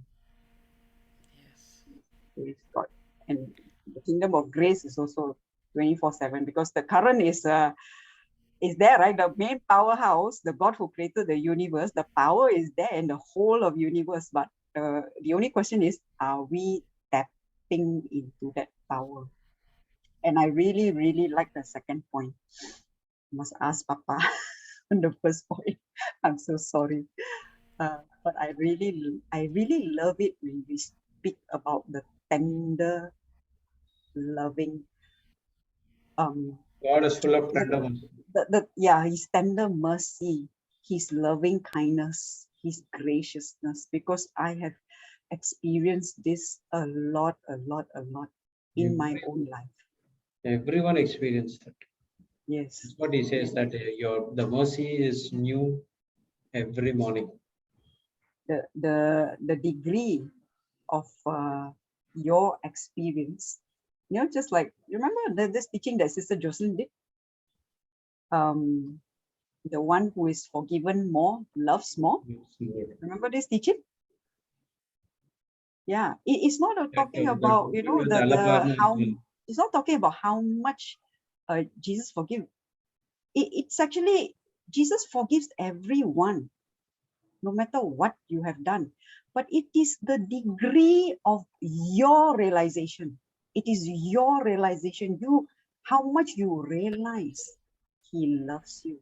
That degree is what And how much you are determines. forgiven. The thing is that we are so mindful of others' wrongdoings towards us, but we are so forgetful of our own wrong things. It's Which, not about big sin or small sin. yeah, but we are so It's not about forgetful when we do wrong things. We're so forgetful of it. We don't even keep an account of what we have done wrong. And maybe that is the reason why we are not able to, really and I grasp the forgiveness of God. Unless we Yeah. sit and we actually meditate on all the things that we have been forgiven of, from day one, of all the wrong things that we have done. And that is where confession comes, where you are reconciling yourself and the wrong that you have done, and you're understanding, wow, all this is, just wiped out from the board, clean, white. Yes, God. And I always love this example, like example, can be anywhere, can be family setting, can be workplace, can be in the church, can What be example, anywhere. sister? Yeah. For example, in the office, right? Someone did something to you, okay? Or say someone said something, your colleague said something bad about you to the boss, right? He did it only once. And when we go home, what do? We think, we ponder, we meditate over and over and over. He did only once, but we are doing how many times? So One many. day I do, second day I do again, third day I do again. So it's like that person committed one time, but I committed how many times? Yeah, so many. Over and over and over and over again. I'm keep playing it like a tape recorder. Yeah, that was what I also did last time. Okay, not this same scenario, but it can be any setting, any situation, whether it be in the house, in the family, with friends, with co-workers, and even in church. You can be thinking over and over, or you can be speaking about it. So we said, right, like yesterday, how we shared about the dream. Whatever I get, that is, Yes. I won't even tell it to anybody. Yeah. Nowadays, I have just shut my mouth over anything ungodly. Whether it comes from any source, I am not going to Yes. speak it out. If it's not going to minister grace to anybody, I keep my mouth shut.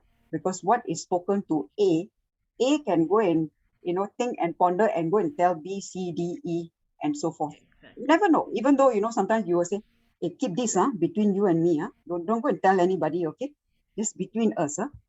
But you know what? It can play on A's mind. What I have told A, you see, the thing is, if it's not necessary, I mean, this is my personal take on it. If it's not necessary, don't mention. You have got the Holy Spirit to talk to. You can Yeah. ask, yeah, you can pray. And I like something that Papa was mentioning the other day. If you even think about the other person, how to say, how he put it, it was very touching for me. Like A and B, it can be like in ministry work or even in office or whatever. If you have a judging thought about somebody, like you think that someone has done something, and you have a judging thought about that,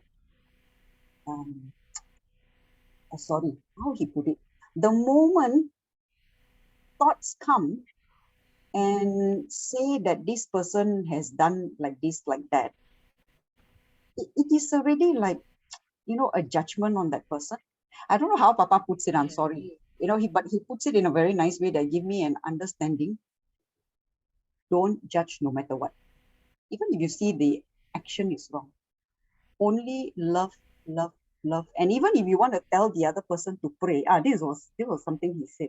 Papa can correct me if I'm wrong here. But I think my understanding was, even if you ask, let's say, Sister Celestina, let's say, there's something about Brother Jude. And I told you, you know what Brother Jude did? And I said, come, let's pray for him.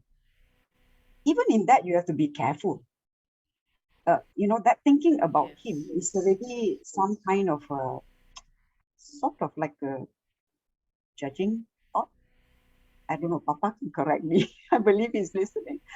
But that was something really beautiful I took away, because I have been planting, this seed of not sowing any bad seeds in anybody's life.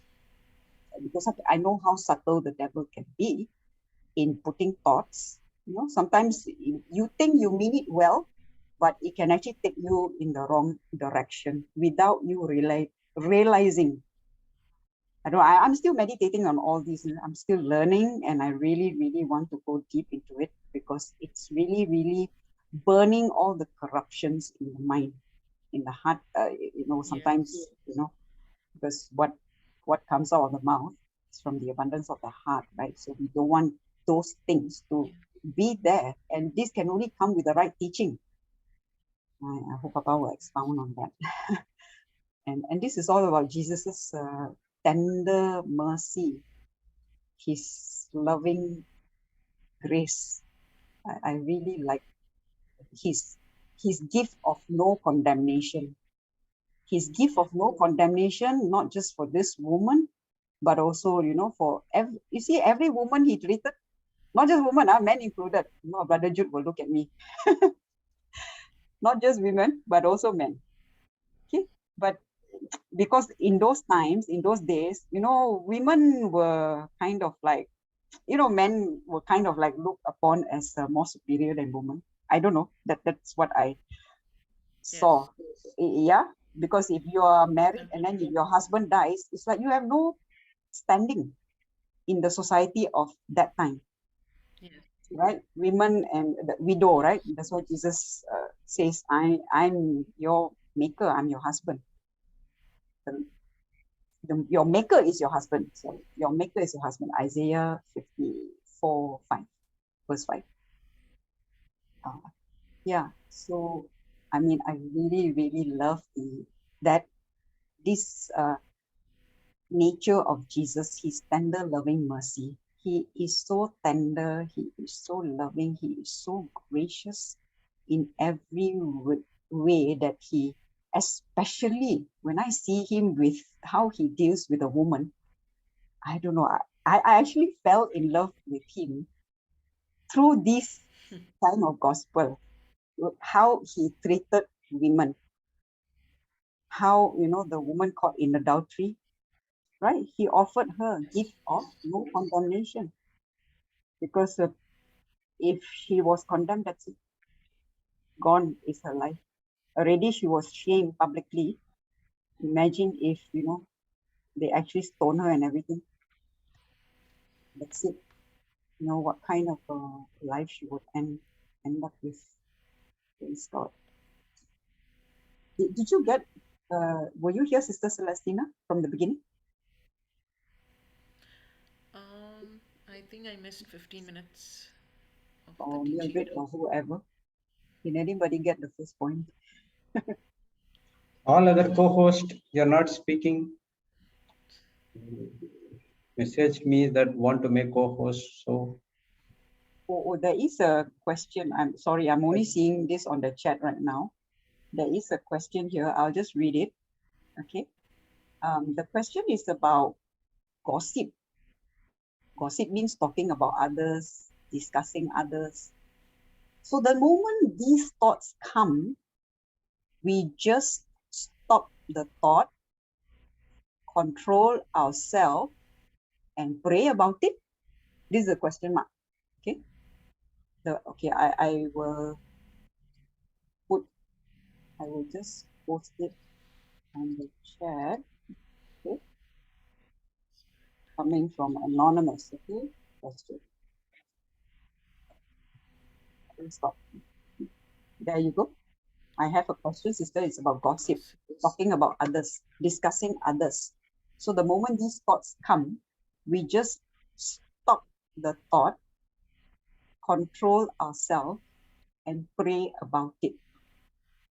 As I keep facing this very often. Praise God.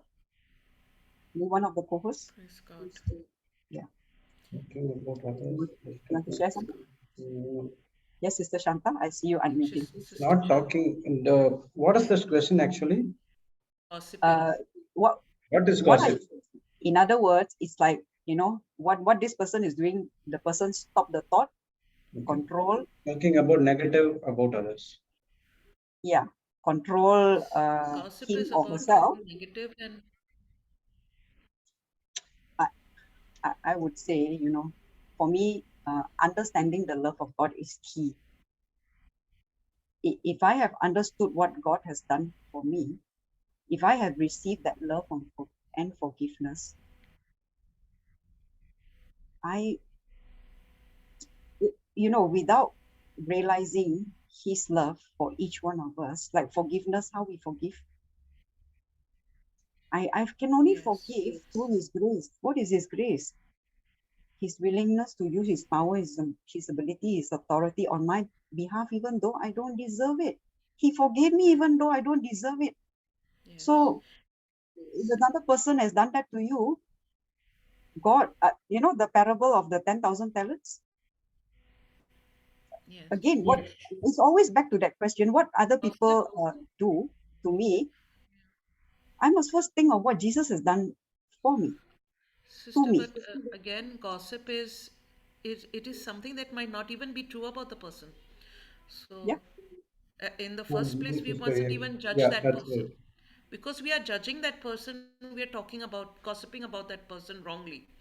Because if whatever we are saying to someone else about somebody is true, we would go truthfully to that person and talk to them about. The reason we are going behind them is because we are judging them, basically, right? That is the only reason why people will gossip, because they're judging them that, okay, look, just by looking at them, but they don't even know the truth.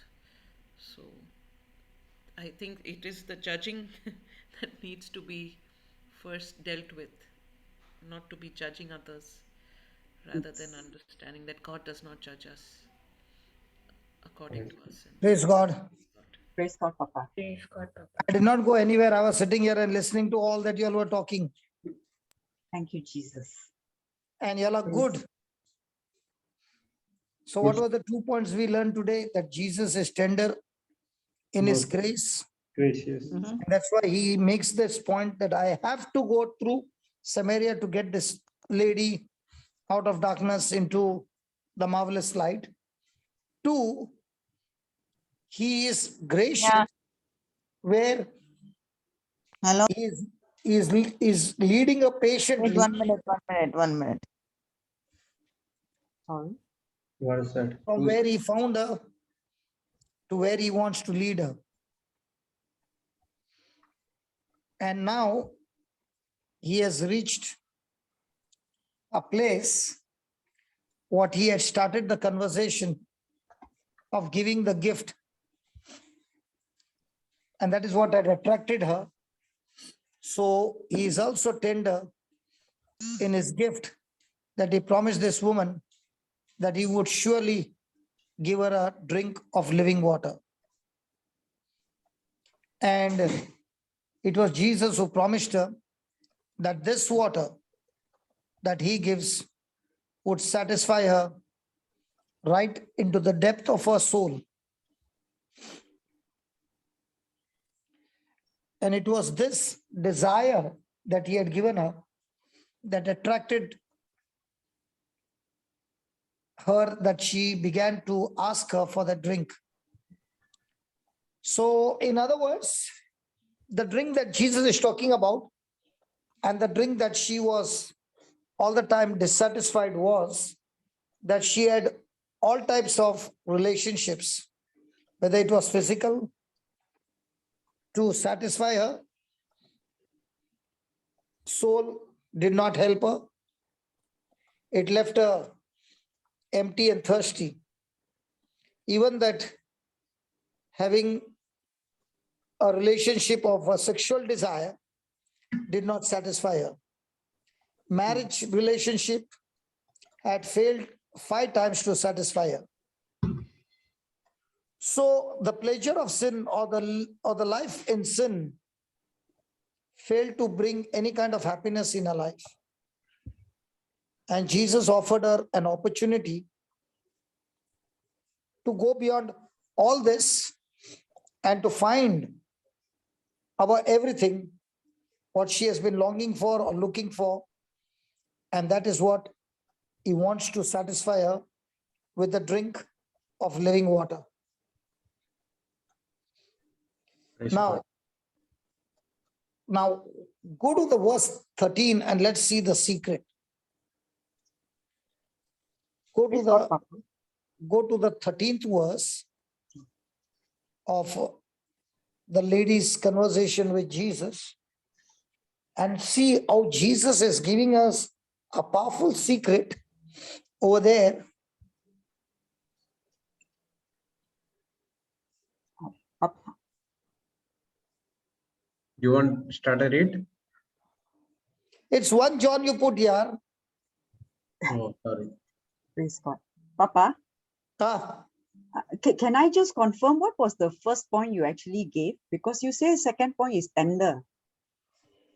no, first point is that he's come to offer a grace Oh, okay. Thank you. because she doesn't deserve, no?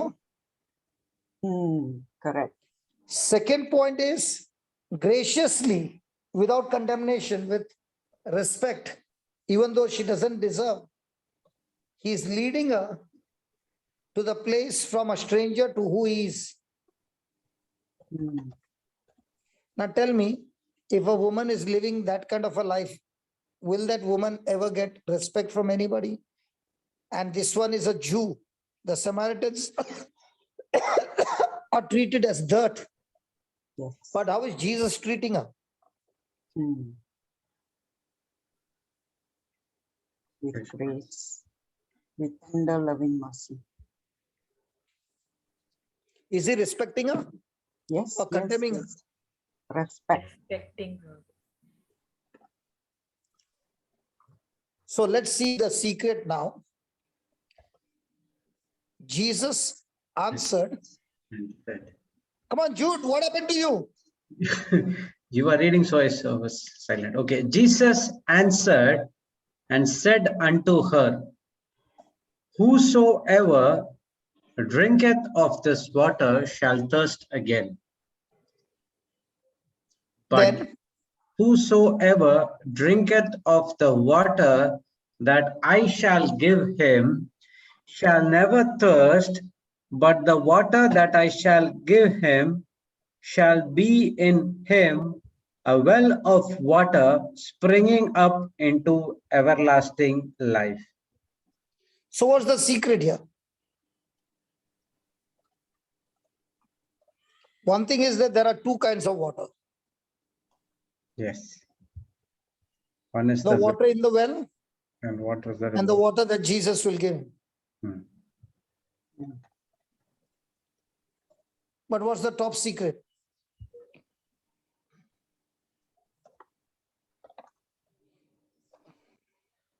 The water which Jesus gives will not only thirst, but it will be a springing up into everlasting life.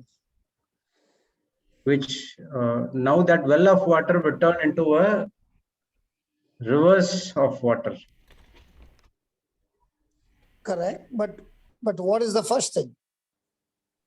Now, all these years with 5 men and now the 6th man, she was drinking in the natural water from different well, different relationships. Was she satisfied? She was not satisfied. That's the reason she went out for the 6th one. Okay. Now when she comes to Jesus, and whosoever drinketh of the water that I shall give him. So what Jesus is saying, that when it comes to the drinking of the water in the world, you have to keep on drinking and still you don't get satisfied. But whosoever takes just one drink of the water that I shall give him, he will not thirst. Why? Because from that one drink shall come forth from him a well of water springing up everlasting life. So in other words, Jesus is promising that just one trip to him. Jesus is saying just one encounter with Jesus will satisfy the soul forever. Why? Because that one encounter with Jesus is enough for you to get born again. And one of the classic example is Saul on his way to Damascus had one drink on the way to Damascus.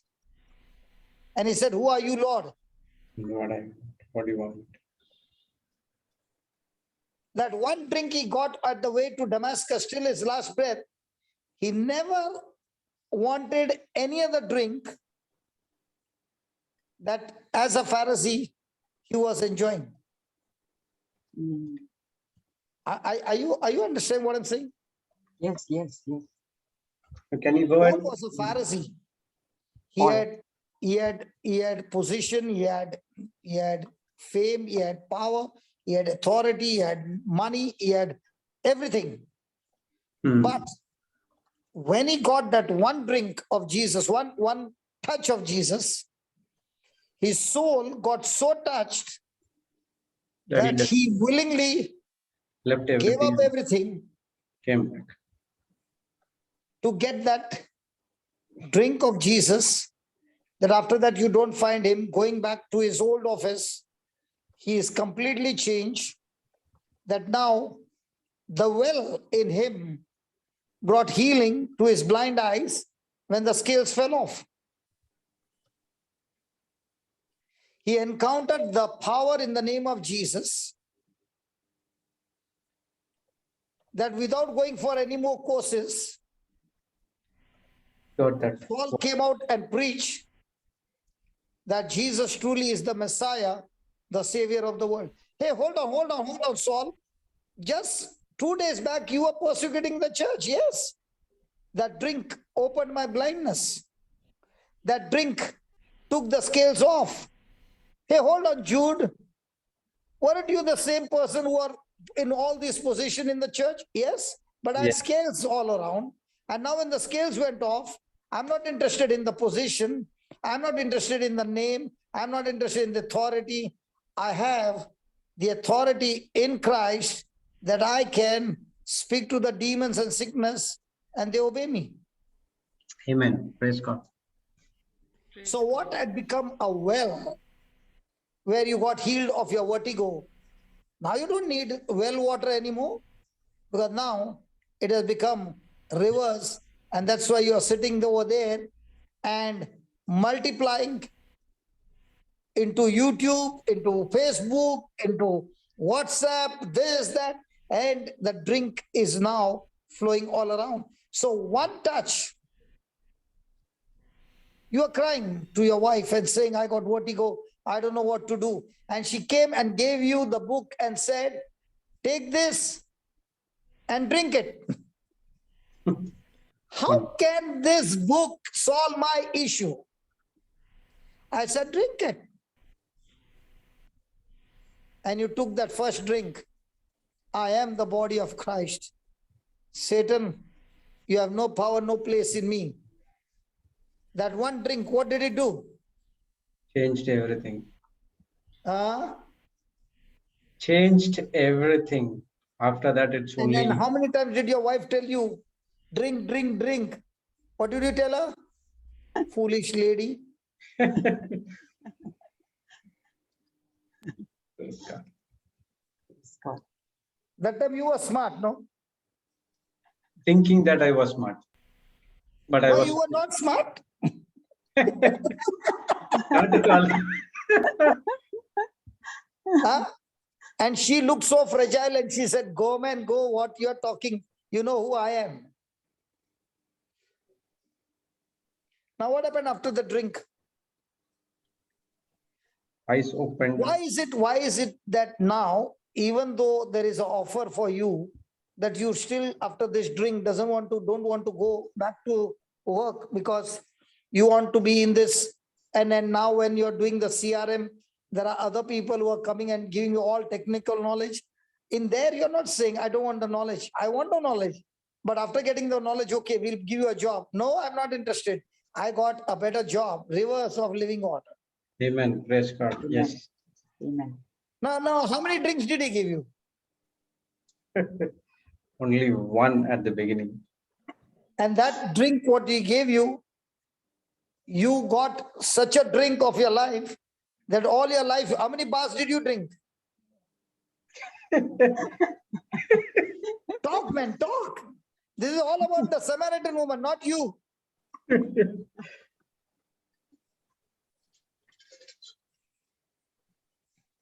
Praise God. You That drank one- and drank and drank and drank and drank, but you did not get satisfied. And you went on and on and on. Praise God. Praise the Lord. Praise God. Even after all the drinking, you are still feeling empty. You are still feeling unfulfilled. You are still feeling the hangover. You are still feeling irritated. But when you came to Jesus, and what a way to come to Jesus. What a way to come to Jesus with merry-go-round. Mhm. People pay money to go on a merry-go-round seat. And you, without money, you are getting merry-go-round the whole day. Praise God. Praise And God. what a wife you got, man. When you told her everything is going round, she said, I can make it straight. Just drink one drink. Why was she so confident? Jude? Because she has already experienced that. So Water. there were two drunkards in your house. One is spiritual, one is natural. And the natural thought he is smart. Yes. But it was foolish. Natural was foolish all the And time. that is what Jesus is saying to everybody. If you only come to Jesus and receive him into a heart and life, he will not only save you, he will forever satisfy you. The deepest of the deepest of the deepest craving of your heart. I don't know about you, Jude. I had so much of craving of the world. But that one drink got me out of all that corrupted craving and gave me the cravings of heaven.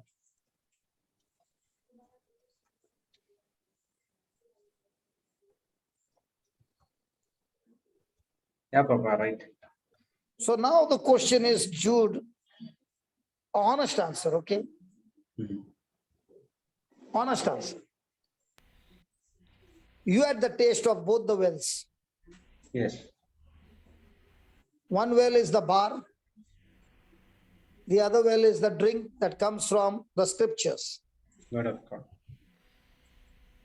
Which well would you still go and drink? No doubt, it's only word of God. What about the other well? Other well is good for nothing. It's demonic well. It's a demonic well. But you never said that before. I was blinded. And for how many years were you blinded? 33 years exactly. No, 33 years was your age. How many years did you drink? I started when I was a fifth standard. So at the age of 10, you started. How Yes. did you get it? We have parties in the house, right, Papa? Christmas, New Year, Easter, birthday parties. So, That was sometime, no? so monthly once it will be there. Some other birthdays will be there. So from there it started. But how come elders would give you the glass? That time it was only beer, small taste. So it started from there onwards. But nobody said when you were taking beer at the age of 10? They would, it's not a full bottle or something like that. It will be a small glass or something. And Did you have there it that? started. Did you have that? Say that again. Say that again. Small glass. So that means the parents knew it. Hmm. And yet they would give you in a small, they would not give, even if you take a small glass of beer, nobody obstructed. They think that, okay, it's once in a while they are doing it. So that's what I started. once in a while it came, but every month and then every week, then went on and on and on and on. It go. So praise God. Today the Lord is giving us an answer that the well of this world you can drink and drink and drink and never get happiness, never get satisfied, but destroy yourself. But if you take one drink from the fountain of the Lord, this fountain never fails to give you complete, perfect, absolute satisfaction, peace, and joy. Yes. So what is Jesus offering? He's offering satisfaction. He's offering salvation for each one's soul. Amen. Praise God. He's offering each one an opportunity to be washed in the blood, to be sanctified, every sin to be forgiven, every power of sin to be destroyed, every addiction to be destroyed. He's offering each one of us the opportunity to be in a right relationship with God. He is giving us an opportunity to cancel hell and receive heaven as our eternal home, where that one drink is giving you an assurance that when I die, heaven is my eternal home. Now somebody will say, if all this is offered, so what's the catch? There's no catch.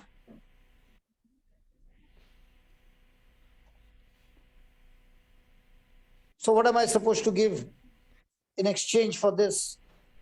Everything. All that is required from my side is to give to God everything. And what do I have in my everything? Only corruption, only filth and garbage. And that's what He wants from us. He wants us to come before Him, acknowledge that I'm not only a sinner, but I carry all this filth in me. And the only person who can get me out of this filth is Jesus. I need to call Him by His name, by faith.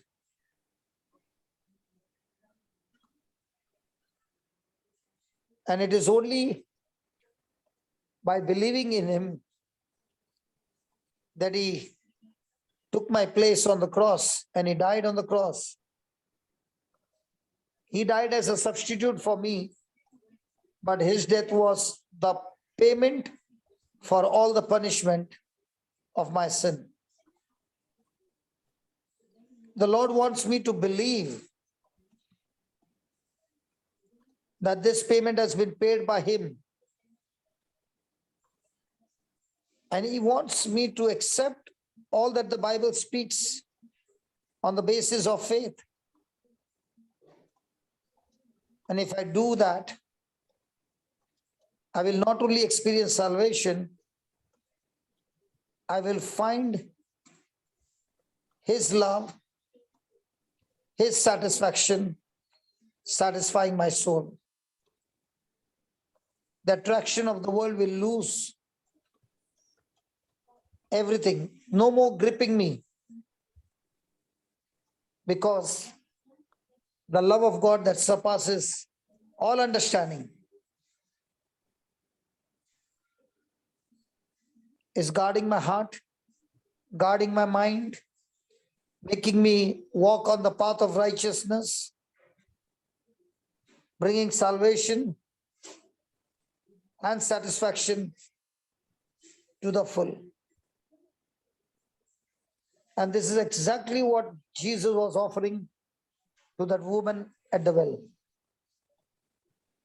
Praise God. Praise God. Isn't that wonderful? Yes. Thank you, Jesus. Thank you, Jesus. Praise God. Okay, Yes, Papa. we'll continue this tomorrow. Sure.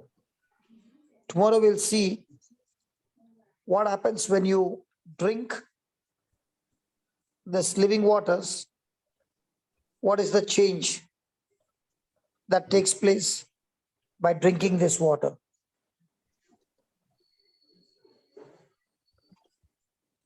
Praise God. Okay.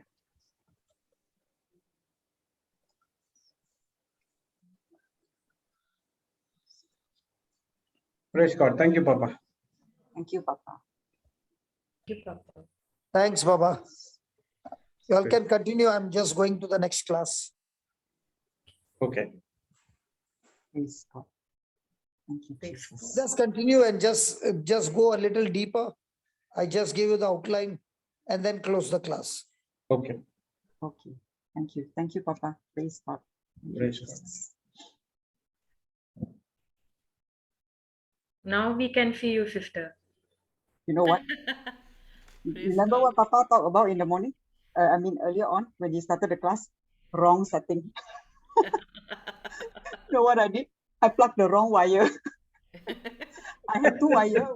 One wire. The other wire goes to. The other wire is attached to the external hard disk, and they look exactly the same. And my external hard disk is actually hidden somewhere in the midst of some paper book and everything.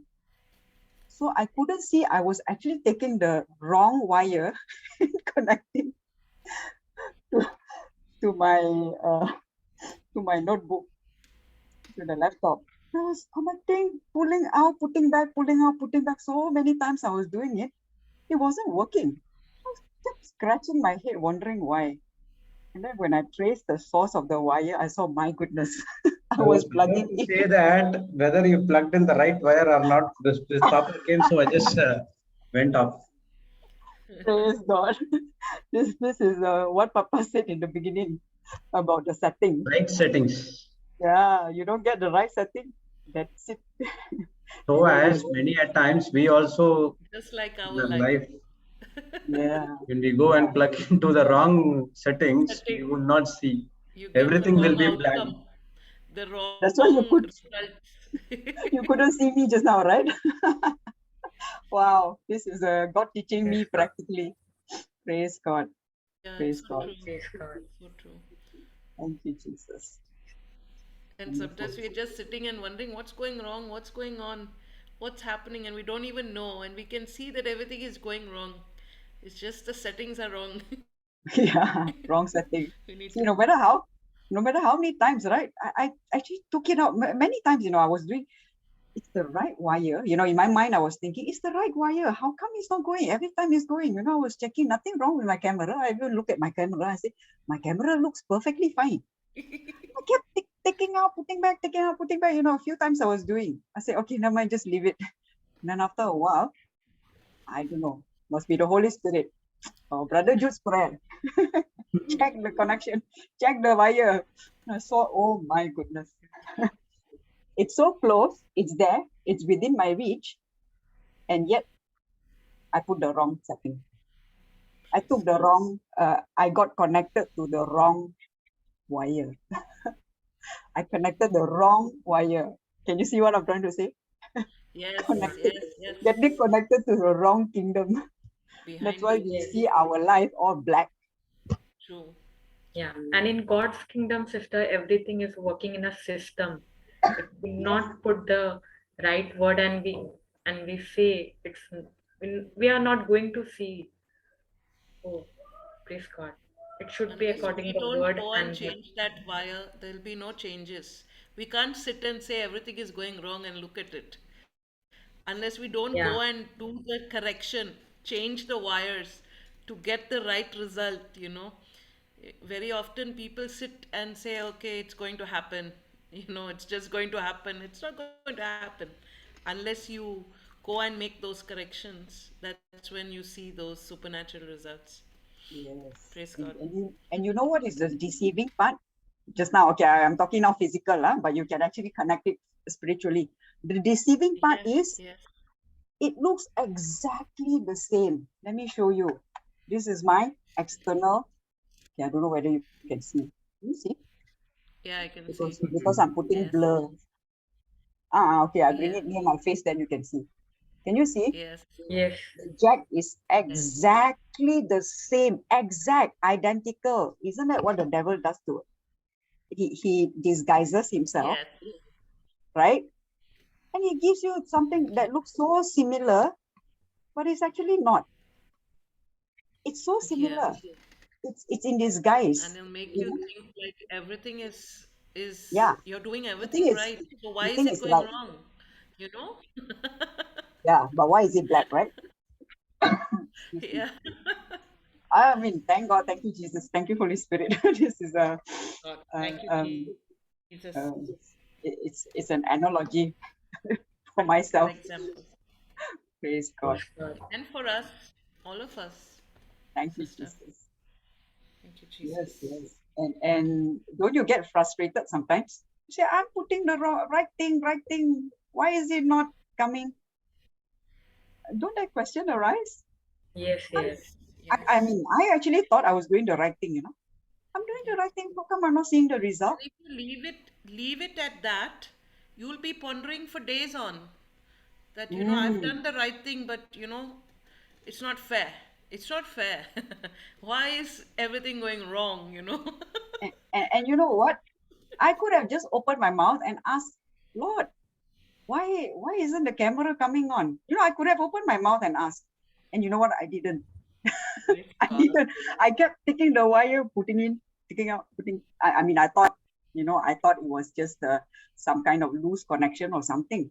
And I was doing that for so many times just now, and it didn't work. I didn't even open my mouth and ask the Lord, Praise God. what is actually wrong here? I didn't do that. But in His mercy, His grace, He actually, my eyes just went to the source. That means, I look at, oh, where is this wire actually going to? Or I would say, Holy Spirit made me look at Yes, that yes. that that whole thing That's because so I only true. saw half. That's so I only true. saw the wire, He's but He always made there. me The look at the teacher whole is thing. always there to help you Yes, pass. yes, amen, amen, amen. I love that. And when He made me look at the whole thing, my goodness, I saw that it was the wrong thing I was connected to. Sometimes we only see half, we are not seeing the full thing. So when we see half, we think it is the right thing, but it's actually not, Yeah. right? We think it's right, but it's actually We not. assume. We assume. Assuming is very dangerous. I was Assuming is very assuming. dangerous. I was Yeah. assuming just now. And I was Yeah. thinking I was right. I mean, it's a deception. When you assume, it is a deception. Never, never, ever assume anything because it could be something else. Always go back to Right, the sister? source. Yes. Always go back to Praise the God. source. Praise God. Thank you, Jesus. So I thank God, Papa answered what was the first point.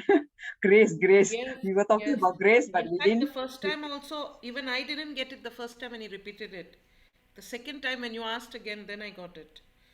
Because I think I, it I'm was a bit. I'm not sure if Papa mentioned it as first point, but he was actually talking about grace from the beginning. Why, in the first Yeah. place, Jesus came, you see, from where was He living from? That was in the fourth, right? Where was living? Living? No. Jesus was, you asked me just now. Oh, Judea. Judea to Galilee. There Judea to to Samaritan. Galilee. Living to Galilee. Judea to Galilee. Samaria is in the middle, Yeah. right? Judea is Judea. I don't know north or south, but I think it's mentioned there.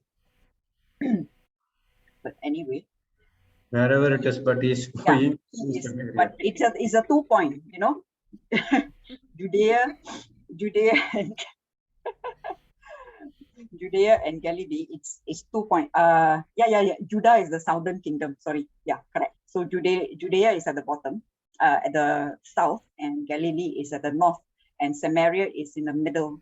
So he could have actually gone through another way, because Jews actually, they don't even want to step into the place where Samaritans are. But Jesus Yeah. purposely went there. On purpose he went, because he knew that he had a mission. There's something for him Yeah. to do over there. And that is his grace. His Yes. grace. This woman did not deserve, just like we all didn't deserve. But God is willing to use his power, his ability on our behalf. So what he was offering her was his grace. Yes. From the very beginning, I think, we were already talking about grace. And That's why he chose Samaria. He chose Samaria, a place that was not even wanted by the Jews, and which yeah, relates to our own lives, where sometimes we are, we are avoiding certain places, certain Samarias in our life. But that is where there is maybe a soul that is waiting to be saved. Praise God. correct, That correct, was, I yes. was trying to understand that there are so many Samarias in our life that we are avoiding. And Yeah. could be in that Samaria there is a soul that needs to be reached out You and know, to the, be the given a Samaria, taste of the living waters. the Samaria may not even be far away. Exactly. It It may may be even right next be, to. yeah, Yeah. Because very yes, often we avoid some areas because we are not ready to take the pressure or the rejection or, not wanting to listen. But do we really step out in faith to Samaria? That was what was going in my mind. How yes, many yes. Samarias have I actually avoided because of rejection or I don't know. I was just pondering on this. Praise God. Yes, But here that's very Jesus true. chose to take that decision and go through Samaria looking for this soul to save this one soul in the entire Samaria. This one soul. We always Praise hear, God. right? If you judge a person, you cannot love the person. You cannot love. If Yeah. you judge a It is very person, true. If you look at someone and you're busy talking to them and then the next minute you're going and trying to love them, you can't because you've already judged that person. You've already in your heart looked at that person as n- you know, as uh, evil. So connection. You're yeah, already connected to the if you kingdom of go darkness. and try to love that person, you won't be able to because it's in your heart. You've already allowed that evil thoughts to take place, to take birth inside your heart. The So yeah, it becomes yeah. so difficult to love that person. It is so true actually. When you put yourself in that scenario of judging someone. Just like the wire, right? Just now, the Yes. wire.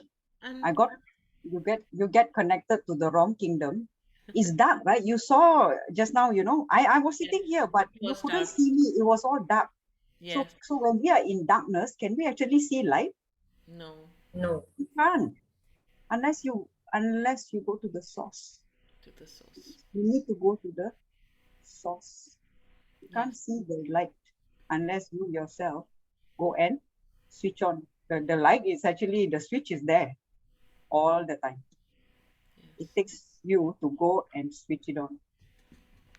Praise God. Or someone to Praise God. preach the word, just like how Jesus came to this woman to preach the word. But sometimes you could just actually, just reach out to somebody, Yeah. a man of God, or what. But actually, even, you go to Jesus himself, he's teaching his word is what speaks to you, to your heart And he'll bring directly. situations, people, he'll reach out to you in any way through media, through people, through conversations, maybe even a movie. There are so many ways that the Lord reaches out to you, and He's talking to you every time. It's not like we have to look for Him in a certain place. He's always there the moment you reach out to Him and say, Jesus, just help me. And He might even speak through a little child to you. you know, where I have even experienced this, where sometimes where my faith is wavering and my child says, Mom, what's wrong with you? You're the one who tells me this. And I have to switch off and like, yes, yes, yes, correct, sorry. That's how the Holy Spirit is so faithful. He's never, never leaves you alone, even when you're in darkness. The light is there, you know. Children are the traffic police officers. Police officers. Yes, Yes, yes. I always remember Enoch pass the test. I love his, the three Teach letter them word, pass something the and they'll test. remember those things. Yes, yes. And they'll remind you each time, and their eyes are always on you. So, Yeah. whatever you're teaching them, they will remember it and they'll hold you responsible. So, That's why we mustn't we mustn't send two messages, because when we say something and the action is not according to what we are saying, we are actually sending two messages to them. Because yes, child absorbs a lot of things at a very young age, right? You yes, teach them many things very fast, very quickly. They will just pick it, and they actually watch our actions. So when our words and our actions do not match, that's when we are sending a confusing signal to them. yes. Yeah, you're saying one thing, but you're doing another thing. I've had that, being And, questioned by my son. and they're so brutally honest to come to you and tell you on your face, you know. Oh, I thank God for their honesty and their Yes, courage to speak. yes, yes. That's why children, they don't, I mean, Feel it. they don't hide, right? They will just tell you. They'll just tell you. My son just told me, just like that. Because why? I teach. I mean, I'm sharing, I say, you gotta be like this, like that. That's what God teaches. But then when he saw me not doing it, I'm like, oh yeah, oh yes, thank you so much for reminding me, and we gotta be humble, admit and say sorry when you are really in the wrong. Because that is when your child learns. When Teaches you say them to be sorry, humble. This teaches yeah, them also to follow the same when they have done wrong. it's, Because if we it's as parents don't admit our mistakes, when they make mistakes, they will not admit it. And that correct. will only frustrate you. But the root is you. It's because they are watching you, your behavior, your inability to be humble enough to say, okay, I did a mistake, made a mistake. Praise God. Praise God. Thank you, So much you Jesus. can learn from children. So much. And that is Yeah. why Jesus compared, to little children. He said, you need to be like a little child. I always remember the scripture where Jesus says, you need to be like these little children. Because they're so quick to listen, so quick to follow, so quick to obey and, follow and do exactly, to imitate, basically. Children are like imitators of the one who's teaching them. And I think that is why Jesus compared us to be like children, to be Mm. imitators of him. Because they are very good at imitating the one who is, guiding them and teaching them. Praise God. Praise God. Praise God. And praise God, thank you, Jesus. Before starting of the class, Papa was saying about knowing and believing. So we can know the word to word, but the time to believe, when we do not believe, praise God. It's about all believing. And now this we are new covenant people, so it's all Jesus has done everything, and now we have to believe in him and his work. Nothing of us, nothing we are doing. He has done everything and he's working inside of us. And thank you, Jesus. He's dwelling in us. And yeah, sometimes we say, I have this faith, that's why it's happened. It's not my faith, nothing of me. It's the gift of God. So we are using Jesus' faith. Praise God. Mm. Praise God. Praise God. Praise God. Thank you, Jesus. Not this body also, sister. It's not mine. It's the God has given me. Yes, Praise God. yes. Everything is from God. I mean, every good thing. I gotta be Good careful with thing. that. Every good thing, Good thing. Yeah. every good gift comes from above. Not the Yes. bad things, huh? Bad things are not Yeah. from God. No. Bad things not come from God. Praise God. Jesus.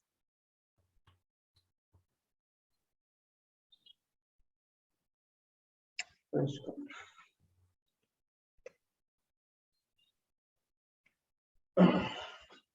So it's all about what we are studying and what we are implementing in our life. Everything is in front of us. Implementation is the most important. If we are only listening and listening and listening and letting it go out from here, Yeah, we're that's not what. going to. Whether we are listening for our knowledge or we are listening to practice or to learn something. Correct. Yeah. To learn and make the correction. I have learned this so much now. To make corrections. What's happening? Before, my life was like that, the wrong place, and I'm like, what's going wrong? Why is it still dark? I'm doing everything right. It's such a deception sometimes, but when we start analyzing and checking, okay, where you have gone wrong, go and make that correction, you see supernatural results again. Praise God. And as a believer, you need to see supernatural results in your life every day. And if you're not seeing it for a while, you should understand and check what's going wrong. Is there something somewhere that the plugs have been misplaced? Wrongly plugged. Yes. wrong Wrong wrong connection. connection. It's so But true. Because connected to the even yesterday, when brother was talking about suffering, sometimes we are suffering from our own mistakes, from our own wrongdoings, and we don't realize. We are deceived into thinking that we are in the word, so everything is supposed to go right. I mean, in the word, as in we're listening to the word. But then, if we are listening to the word, that does not mean that your life is going to go perfect. It's only going to start manifesting and going supernatural when you're doing what the word says. So that is the main key, the doing. yes. Yes, God. Brother Jude, you still can't see the link that I posted. Huh? You still can't see the link that I posted. I posted 4 times already on the YouTube chat. Check. Yeah, I don't know why it's not going. You But just to let posted you just know, now? I did it just now as I'm talking to you. I just did it again, and No, I can see Mary George, I can see JCILM, Ajmer, Jennifer, Diana Fernandez, but not yours. yeah, after Thank You Jesus is mine. So I don't know why you're not seeing. But anyway, to let you know, I posted, but maybe Praise God. some Okay. setting. So some setting is to be changed. Yes. Maybe you have to get some settings right. I don't know. But I'll check it out. This time, ask God. I was trying, not asking God just now. I was kept trying. What is wrong? Praise God. Until He showed me. Jesus said, right? James chapter 1, ask for wisdom. Verse 5, I think. Ask for And wisdom. he gave it freely, abundantly, He gives it to you. unsparingly. Yes, That's the yes. best part. It is unsparingly, overflowing. That is our good, gracious God.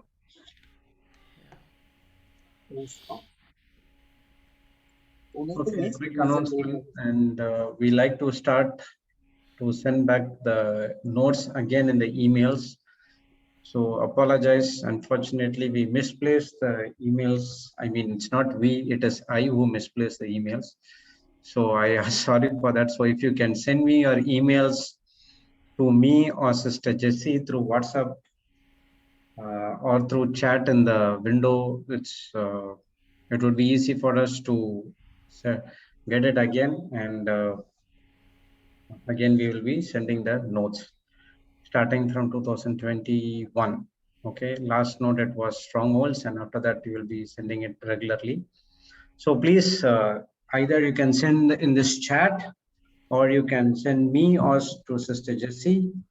Praise God, we will note down your emails and we will be start sending it in another week's time or something like that. Okay, so please give us the working emails. And one more thing is that please don't block us. Okay, so we are going to send via software, and we are not so much updated, but the software is updated. If you are blocking, it will show that this email has been blocked. Okay, so please don't block us. And after giving the emails and setting that it has been this person has blocked, this email has blocked incoming emails from this ID or something like that. I think So sometimes it's a setting. Could it maybe it's an automatic setting sometimes? yeah, add our emails to the safe sender list, so it will Yeah. not be blocked. Okay, praise God. So please send us your emails. We will start doing it. God. Do you want to announce again about the ebook? I'm actually not sure if everybody knows, because sometimes some listen, some don't. About what? So, the ebook that is available Oh, okay. Yeah. on our website. Okay, it's already the Dawn Retreat ebook. So far, 2 has been uploaded. So you can actually get it from, just go to JCILM global.info. www.jcilm.global. Sorry, I think I'll just put it here, then you can see. Can you see that? Can you see our web page? Yes. Basically you can just www.jcilmglobal, as in one word, .info. So this will come up, this screen will come up, the main screen will come up, and then you just need to click on down. Can you see the moment I place my cursor on download? Yes. You will get the selection, and you just need to go to ebook. Click on ebook. Once you click on ebook, it will direct you to this. Download. Yeah. So here you can see Discipleship Retreat down Pune 2021. And we have other ebooks as well. As and when they are ready, they will be uploaded automatically. But what you don't see there means it is not ready yet. Okay. And just click on this, and you have here day 2. The session's done on day 2. So when you click on it, you will get 2 ebooks. Okay, you can see here day 2, session 2, day 2, session 5. So just download if you want. Praise God. Thank you, Jesus. We thank all our e-writers for their commitment to do this, and we pray that everyone is blessed with the teachings. In the name of Jesus. Praise God. Amen. Praise God. So whenever you want to send the emails, please send us. So we will wait for a week's time. So once we have some emails, then we'll be start sending it. Praise God. Thank you, Jesus. Praise the Lord. Thank you, Jesus. Jesus. Okay, so we will close and we'll start again tomorrow. Anyone want to show the closing prayer?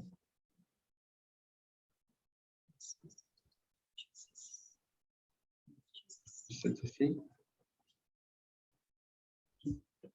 Sister Shanta, do you want to do? She's smiling. So I'm asking. Sister Celestina was like, that's why I'm also smiling. Praise God. Yes, sister, I can. I will. Praise God. Thank you, Jesus. In the name of the Father, and of the Son, and of the Holy Spirit. Amen. Thank you, Lord Jesus. Thank you, Abba Father. Thank you, Jesus. Thank you, Holy Spirit. Thank you, Jesus, for this beautiful teaching, O Lord. Thank you, Holy Spirit. You're always there to teach us, O Lord. Thank you, Lord. Thank you for all the truths you have you have told us today, O Lord. And it is your word, Jesus. It is your word that set us free when we continue in your word, and then we know the truth, and the truth set us free, O Lord. Thank you, Lord. Thank you, Jesus. Thank you, Jesus. Thank you, Jesus. Without you, we can do nothing, O Lord. Everything you have given us, O Lord, you have given us. Thank you, Lord. Your love, your grace, your forgiveness, everything, Lord. We thank you, Jesus, what you have done on the cross, O Lord. Thank you, Lord.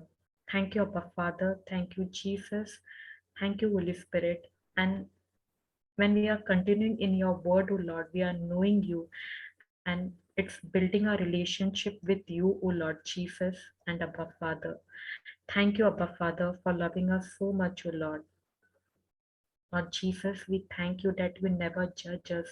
As you did, we imitate you, O Lord, and the same love you loved us, the same love we give, the same love to others, O Lord. Thank you, Lord Jesus.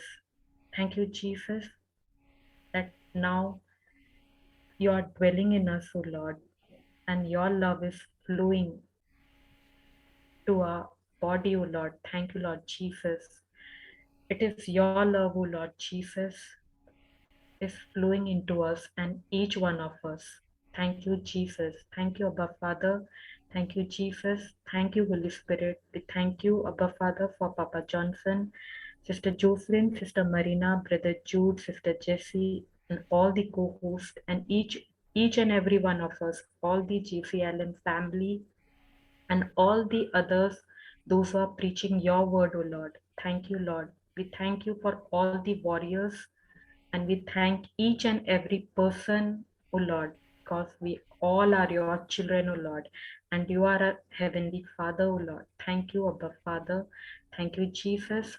Thank you, Holy Spirit. We thank you, we praise you, and we give you all glory, all honor in the most and precious and sweet name of Jesus. Amen. Amen. Amen. Amen. Amen. Amen. Praise God. Thank you, Jesus. Thank you, Sister Shanta. Thank you, Brother Jude. Thank you, Sister Praise God. Celestina. Thank you, Sister Praise Jessie. Thank God. you, Celestina. Thank you. Thank you, everyone. We request other co-hosts also, please come on your cameras. At least you can come and have a discussion. There's no point in having co-host and do nothing. And also, if anyone wants to join our panel, you can always welcome. And please just want to raise your hand that you want to join in the panel, so we will make you co-host. Okay. Praise God. God bless you all. See you tomorrow. Bye-bye. See you. Praise God. Bye-bye.